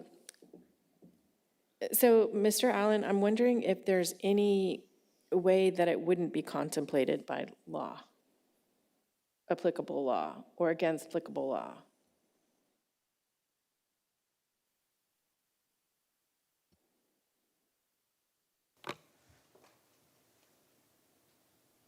Thank you for the question. Yeah, I think if the board's seriously contemplating this, it might be worthwhile postponing until these questions can be looked at further. We were kind of spontaneous tonight, and we want to make sure we look at them if that's the board's will. So in order to do that, we have motions on the table, and we have an amend the amendment. So what would be the next step? We would have to close one of the amend the amendments out, or to make a motion to postpone for next week, or the next school board meeting. Is that correct? Yes, that's correct. There can't be an amendment to an amendment upon an amendment. So you have 2 levels of amendments, and I think 2 are already open on the floor, so you would have to close one out. Okay, so let's go ahead and, is there any discussion on the amendment? Yes, ma'am. Yes, Vice Chair Donahue. Thank you, Madam Chair.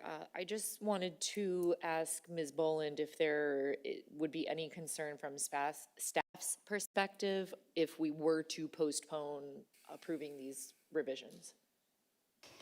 No, I mean, of course, we'd prefer not to, but this isn't a time constraint policy, no. Thank you. Okay, so there's a motion on, any other discussion? Let's go ahead and vote on the amendment.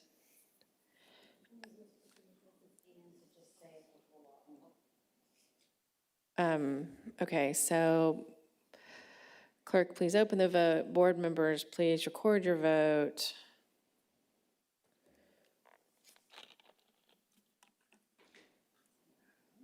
Clerk, I'm sorry, Mr. Estraffi. Mr. Estraffi, please state your vote. No?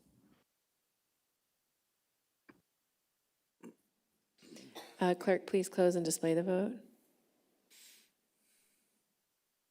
That motion is a tie. How is that? Oh, my goodness. Okay, so then do we re-vote? It is what it is? No, it doesn't. It doesn't pass. Mr. Allen, could you please give us a little bit of guidance? Yes, I'm checking policy to make sure I don't misstate. I seem to recall that there's one opportunity for a revote before, but just if you could give me a moment, But in any case, if it's, I guess we have to figure out if it's passed or not passed, and then we can just make a substitute motion. Thank you, Madam Chair. That's correct, but I'll refer to policy 2440 D2 under the header of voting. In any case in which there is a tie vote when all members are not present, the question shall be passed by until the next meeting when it shall again be voted upon, even though all members are not present. Okay, so there we go. We don't even have to vote anymore. It just goes to the next meeting? That's correct per policy. Okay, per policy. Okay, we're going to use that. All right, per policy, we're just going to move some policies 7306 to the next meeting, which is when? June. When is our next meeting? June 10th? June 10th, okay. All right, moving on. 12.03, Student Services Committee, revision of Policy 8125, admission requirements, presented by Ann Donahue, Chair of the Student Services Committee. Do you have a motion, Vice Chair Donahue? Yes, thank you, Madam Chair. I move that the Loudoun County School Board adopt the Student Services Committee's approved revisions of Policy 8125, admission requirements. I have a motion on the floor. Do I have a second? I'll second. It's been properly moved and seconded. Vice Chair Donahue, would you like to speak to your motion? Thank you, Madam Chair. The Policy 8125 was due for its cyclical 5-year review, came before the Student Services Committee earlier this year as an information item, was passed unanimously on to the full board for consideration and was presented to the board as an information item on May 6th. Prior to being referred to the full board, it was sent out for public feedback and review. And there were minimal comments received. And I would defer to Ms. Richardson for any other details or context. Ms. Richardson? Thank you, Mrs. Donahue. That was a great summary. Just the notable changes, we did update the federal codes for students eligible under the McKinney-Vento Act, as well as the addition of Section D, which pertains to students who are children of certain federal employees. And the revisions were also moved to the full board of the removal of the tuberculosis test because the Code of Virginia only requires the screening. We also clarified the requirements for non-public or international school students, and non-resident students now aligns with the language in policy 8155. Thank you, Ms. Richardson. Board members, is there any other discussion? Yes, Mrs. Griffiths. Thank you, Madam Chair. With regards to this policy, I had asked at the last meeting about language changes, and I was told we follow the APA. So I would like to say changing pronouns is not always changing language. Sometimes it makes sense. However, deliberately changing pronouns in a 9-page document doesn't sit well with me. In policy 8125, I'd like the public to know that using the APA to make changes for this policy are only recommendations that LCPS has chosen to adopt, not regulation. I invite the people of Loudoun County to check out the American Psychological Association, APA.org. This is not only policy we're changing the writing style. We are following a writing style that changes the English language. I do not believe we should be changing the English language in our LCPS policies or using the APA recommendations, not a regulation. Their website here is a blurb from APA style. In APA style, it's crucial to use language that is inclusive and respectful, particularly when referring to individuals and their pronouns. When referring to a person whose gender is known or irrelevant, use the singular, they or their identified pronouns. If the person's pronouns are unknown, avoid making assumptions and rephrase the sentence to avoid using pronouns or to use singular, they. Avoid gendered pronouns. Avoid using gendered pronouns, he, she, unless you specifically know the person's pronouns. If you can't use identified pronouns or singular they, rephrase the sentence. I will tell you that I read news articles all the time that have adopted this style, and it's certainly confusing. I keep seeing they, them, when they're referring to one person, and it's totally confusing. I don't know that we need to do that here. I have to say that I think our county is getting a little sick and tired of butchering of the English language. I want everyone to know that this is being done to our policies here at LCPS, and I am against the process of changing the English language with a style that LCPS has decided to adopt. So I know how the vote will go today, but I wanted the people of Loudoun County to know that we are changing language in our policies. Thank you. Yes, Dr. Deans.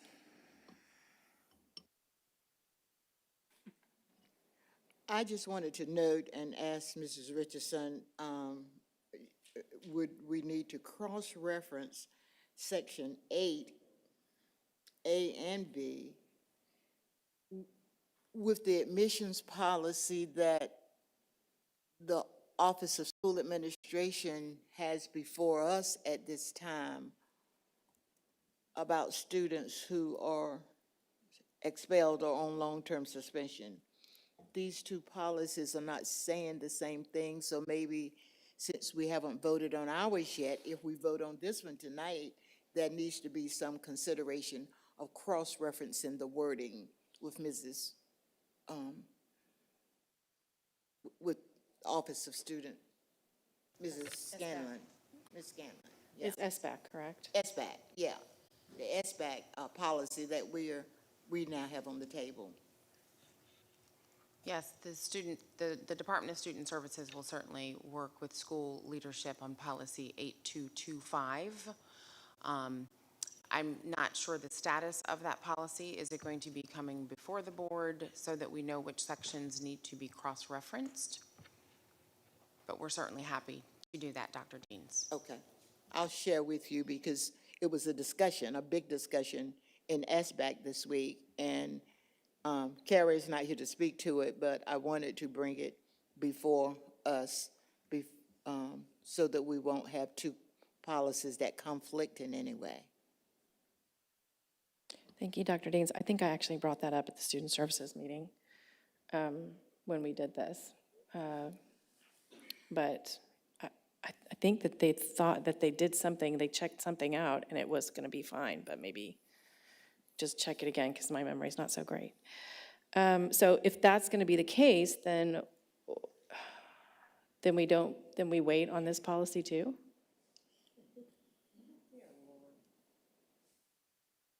Mr. Allen? Thank you, Madam Chair. Yes, if it's the will of the board to run Dr. Jean's inquiry to ground, then it appears that the board would not be taking a vote, and it would be reserving this matter to the next board meeting. Okay. We have a motion on the table for this. I kind of would just like to do my amendment first, and then, yeah, Vice Chair Donahue. Thank you, Madam Chair. I was going to ask a question for clarification and or guidance related to that, because we did, when we had this on for information previously, Chair Mansfield made a suggestion of adding language about international transcript evaluations being conducted by the Welcome Center. And I see on board docs that there is a Mansfield proposed amendment, but when I am looking at the red line of policy 8125, that language is already in the red line on board docs. So just for clarification of how to proceed, do we need to vote on an amendment, or are we just voting on the red line, since the red line includes the language at page two, or at page, from lines 283 to 285?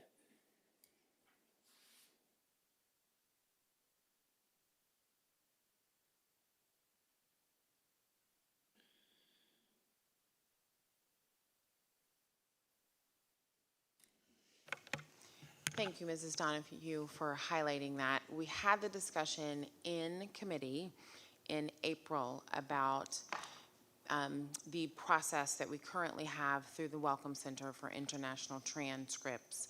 So staff obviously included it in the red line that is now before you. So Chair Mansfield, I'm sorry that you've made the additional amendment, but we've already integrated the language into the red line policy coming out of committee in April, because that was the discussion that was had. Mrs. Donahue, thank you for bringing that to our attention.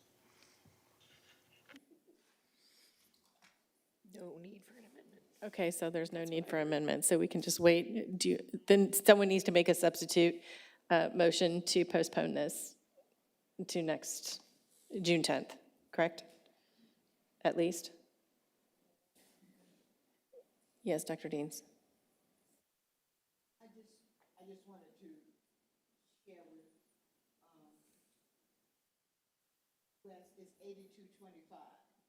It's admission, expulsion, or reassignment of a student. The language in there is not the same language as is in. Microphone is on. Oh, yeah. Oh, I thought I turned it on. I'm sorry. 8225 is the other policy that I'm referencing, Mr. Allen, I'm sorry. And I just wanted the two not to conflict with each other.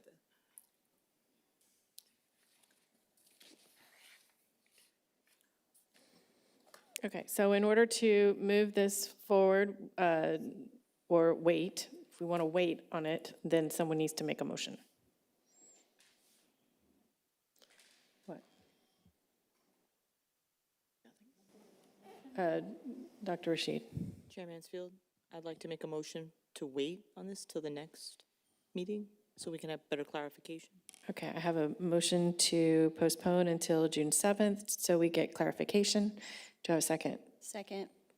Okay, motion has been properly moved and seconded. Clerk, please, is there any discussion? I think we just. Clerk, please open the vote. Board members, please record your vote. Mr. Estrefi, can you please state your vote? Yes. And clerk, please close and display the vote. And that motion passes 7-1 with with Vice Chair Donahue in opposition and Ms. LaBelle is absent. Okay. All right, are we moving on to information items? If we must. It is past 10. Board members, do you want to continue with the meeting? Thumbs up if you want to continue with the meeting.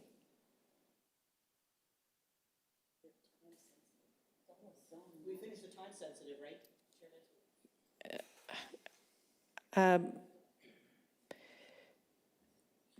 Cabinet members, could you look over real quick and everything's, is there things that are time sensitive on the information items? Oh, Dulles, that's right. Okay. We do need to do one more and then I'll take that. So do you want to move on to that first? Okay. Where is it?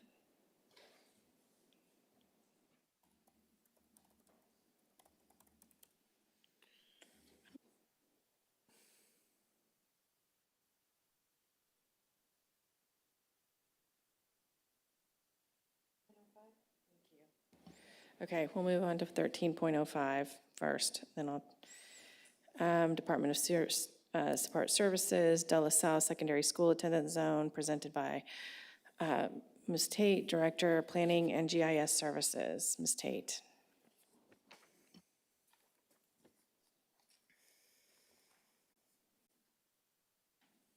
Thank you. And while I have a presentation, I'm happy to go through it. In light of the hour, we have 5 plans that have been advanced for additional consideration that are part of tonight's item. Would you like for me to go through them briefly? Yes, please, Ms. Tate. All right, thank you. They are the staff plan, which was presented April 22. We have redistrict plan 040 that both Ms. Chernoff and Chair Mansfield, you asked to be advanced for additional discussion. And then Ms. Chernoff, you asked for 3 more, again, for additional discussion. Redistrict Plan 289, Redistrict Plan 293, and Redistrict 935. I'm happy to answer questions on any of them, but for brevity's sake, I will simply highlight the general capacities for Mercer and Willard Middle School, since those are the 2 schools of focus with this initial process. The staff plan reflects for the 2026, 2027, and 2027, 2028 year, a capacity utilization at Mercer Middle School of 105% and 108% respectively. For Willard, for the same 26, 27, 27, 28 year, it would be 101% utilization and 104% utilization. It involves the changing of school zones for 5 planning zones. Redistrict Plan 040, and all 4 of these plans were created by community members utilizing the Virginia Tech platform that is on our website. With this plan for 040, Mercer Middle School for the 26, 27, and 27, 28 years are at 104% utilization, 108% utilization. Willard Middle School would be 103% utilization and 105% utilization. J. Michael Lunsford would remain under 100% utilization with this plan. This involves the movement of 4 planning zones, including part of the Lena Mill, which some of your speakers earlier tonight alluded to. There were some that were in favor of this plan and some against.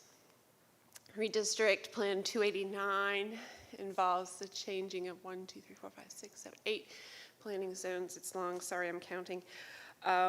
With this J. Michael Lunsford in the 26, 27, 27, 28 years would be at 101 and 103% utilization. Mercer for those same 2 years would be at 102 and 104% utilization. And Willard Middle School would be at 100 and 103% utilization, again for the 26, 27, 27, 28 school years. I'm going back to this one.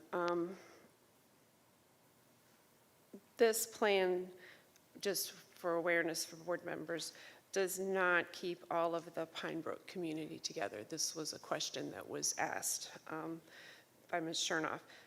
There are 6 planning zones in the Pine Brook Elementary Attendance Zone that advance to 2 different middle school clusters. And while this plan moves DS 17.6 into Willard and Light Ridge Planning Zone 12.8, which is part of the Pine Brook Attendance Zone, remains at Mercer Middle School and John Champ High School. So I just wanted to state that for awareness as follow-up to a question. Plan 293 does keep part of the Kirkpatrick Farm community at Willard and Light Ridge, with the southern portion south of Braddock. In this instance, J. Michael Lunsford remains under 100% for both of the 2 school years we're looking at. Mercer Middle School is at 100 and then 103% utilization for the 26, 27, 27, 28 school year.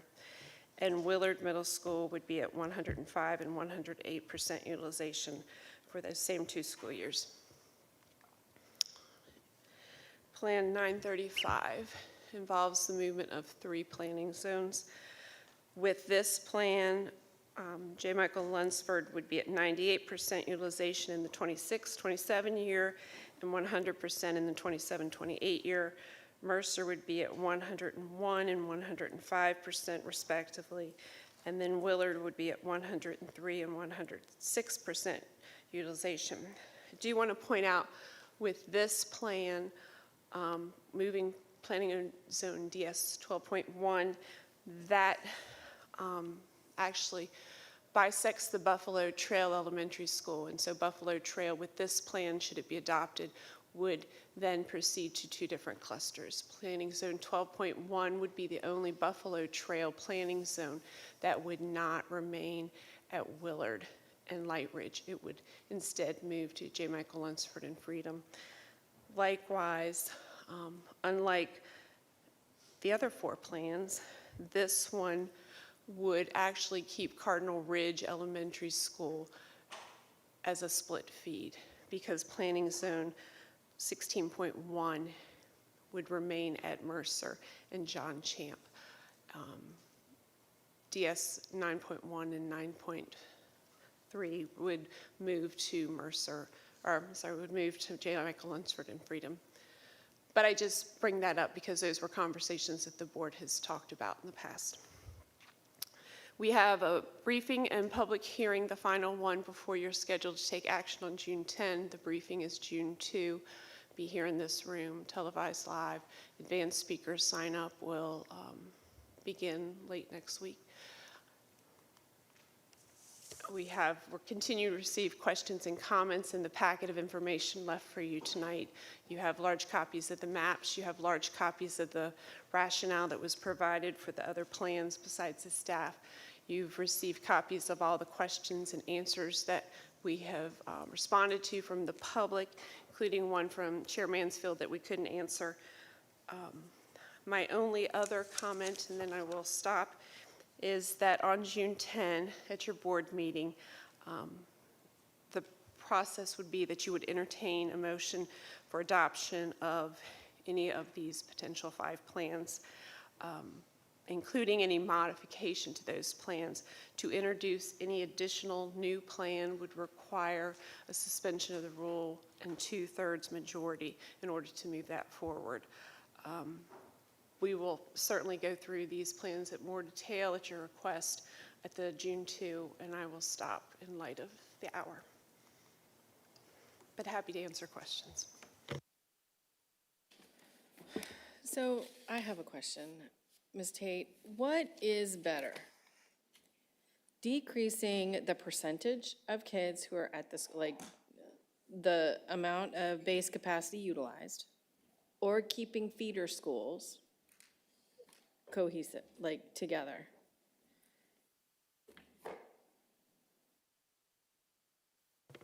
The feeder school consideration is a factor that is part of policy.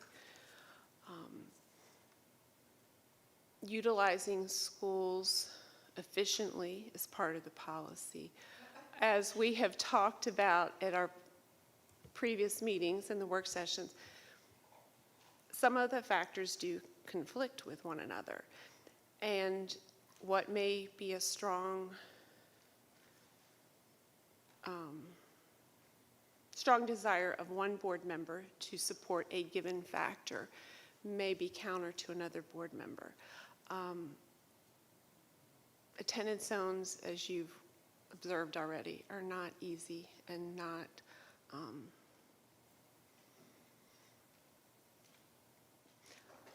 we are here because we know that we have 2 middle schools that are overutilized.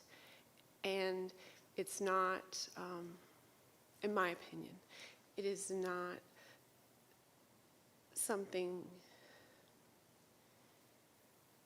that should continue if we know we have available capacity at another school, recognizing that it involves change for students. But to have students in overfilled classrooms, it's impacting their instruction. It's impacting their day. Again, my opinion.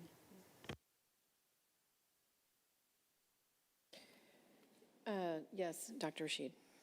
When this is implemented, or rather when we vote on this, will we vote all in one big vote, or will it be each plan and like a vote for each plan that was presented? It would be that a plan would be put forth. You would move, a board member would move to adopt a plan. And then if there were amendments to that plan, such as a planning zone to not be moved, so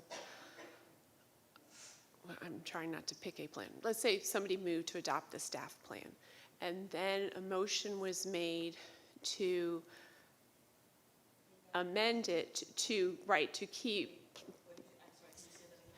So if the staff plan moves planning zones DS 13-3 and DS 13-12. Those are Kirkpatrick Farms residents that have come and spoken and don't want. And so a motion could be made to adopt the staff plan, and then an amendment could be made to that motion to keep planning zones DS 13-3 and 13-12 at Willard Middle School and Light Ridge High School. And so then you would vote on that amendment, and then you would vote. We would not vote on all 5 plans because we only need 1 plan. Any other, yes, Ms. Chernoff. Thank you, Madam Chair, and thank you so much to Ms. Tate and Mr. Lewis, who took extra time to unpack all of this for me. And I'll say it again, I said it before, Dulles, for us as a new board, you're kind of the guinea pig here. And so I erred on the side of putting more plans in play for our vote just because of what the public had said and requested. And so I don't know if that's always the best for people, because tonight a lot of people came and spoke, but I had different perspectives on each one. I think 40 has had a lot of public support because of Kirkpatrick Farms not wanting to be separated, but then you heard tonight from Lena Mill, they would be separated, so it's, how do you pick? I think in my mind personally, 289 is kind of out. I put it on the table because it had great percentages, but at the end of the day, there's so much disruption. So for me, that's probably not gonna get my support. And then the others have sort of unique takes on the different perspectives. So I would encourage everybody to look at the different plans, and I'm continuing to kind of digest the questions as they come in. And I just wanted to thank staff so much for looking into this. And then Ms. Tate, would you kindly illuminate the conversation we had about a potential amendment about offering a legacy option for some students? Because the high schools are not the issue, it is the middle schools that are the issue. There may be something that we could propose. You are speaking about the rising sophomores. Yes. Okay. So School Board Policy 8160 provides options for the board to potentially grant exceptions to students who are rezoned for the first year that the attendance zone change takes effect. The policy states that rising seniors do not move. Typically, boundaries are tied to the opening of a new school, and there is no senior class that school year. In this instance, while there are high schools that students will be assigned to that already exist, it would still be staff's impression, and I believe the board has already agreed that seniors would not move per policy. Rising juniors are surveyed. The families of those students are surveyed for interest if they would like for educational continuity for their rising junior the year that a new school attendance zone change takes effect to remain at and graduate at the school they're currently attending. That would be the students that are currently freshmen at Light Ridge High School, John Champ High School, or Freedom this year, because this boundary would take effect in the fall of '26. We talked about the opportunity for a board member or members to request that when we survey, because this is a survey for interest, and so it's not a guarantee, we survey and determine how many students might want this opportunity, to have the board request that we also survey the rising sophomores. So those would be this current year 8th grade students who would be starting 9th grade next year, so that they potentially would not have to move for their high school, providing them continuity. So they would start at Light Ridge, or they would start at John Champ, or they would start at Freedom, and they would potentially have that option to stay. That is not covered by policy, so it would be direction that staff would need from the board to move forward with that. But that would provide that continuity for those students. We've acknowledged that the high schools are not as overutilized as the middle schools, and so there may be that opportunity for space. It would certainly be at the board's discretion to approve or deny those, but it would be based on space availability, and we work with Docile and Teaching and Learning to confirm that there is space available, but that was what we spoke about. So if there is not space and we make this motion and then you come back and say, I'm sorry, there's too many, then we kind of go back on things. Is that correct? Well, the policy asked a survey for interest. Transportation is not provided, typically. It's provided because seniors aren't asked to move, and so we would have it the first year. But if it's surveyed and only 10 or only 15 people do, I mean, there could be space. It has not been an issue in the past, but right, you're indicating it could give false hope. I acknowledge. Okay, so then the motion for that amendment would be to a survey? We would survey, With we're potentially- surveying rising juniors anyways, so we would survey rising sophomores as well. Yes, ma'am. Okay. We also, I should say, part of the policy, we would survey the rising 8th graders as well, so that they could finish out at their middle school level to the highest grade of their level. Thank you. Board members, do you have any other questions? No. Okay. Seeing that it is a late hour, and we have now done all that are the time-sensitive, board members, do you want to continue with the board meeting, the info items and everything else, or per policy, we are supposed to take that vote at 10 and it is 11. So board members, thumbs up if you want to stay, thumbs down if you want to go.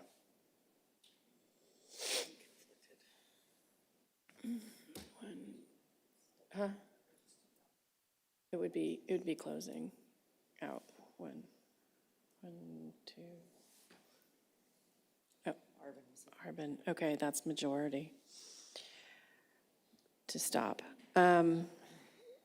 So then we would go ahead and stop the board meeting for today, and everything else would be moved to the June 10th board meeting. Okay.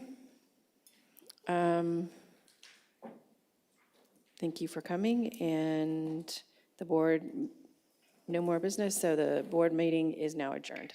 Please drive safely home.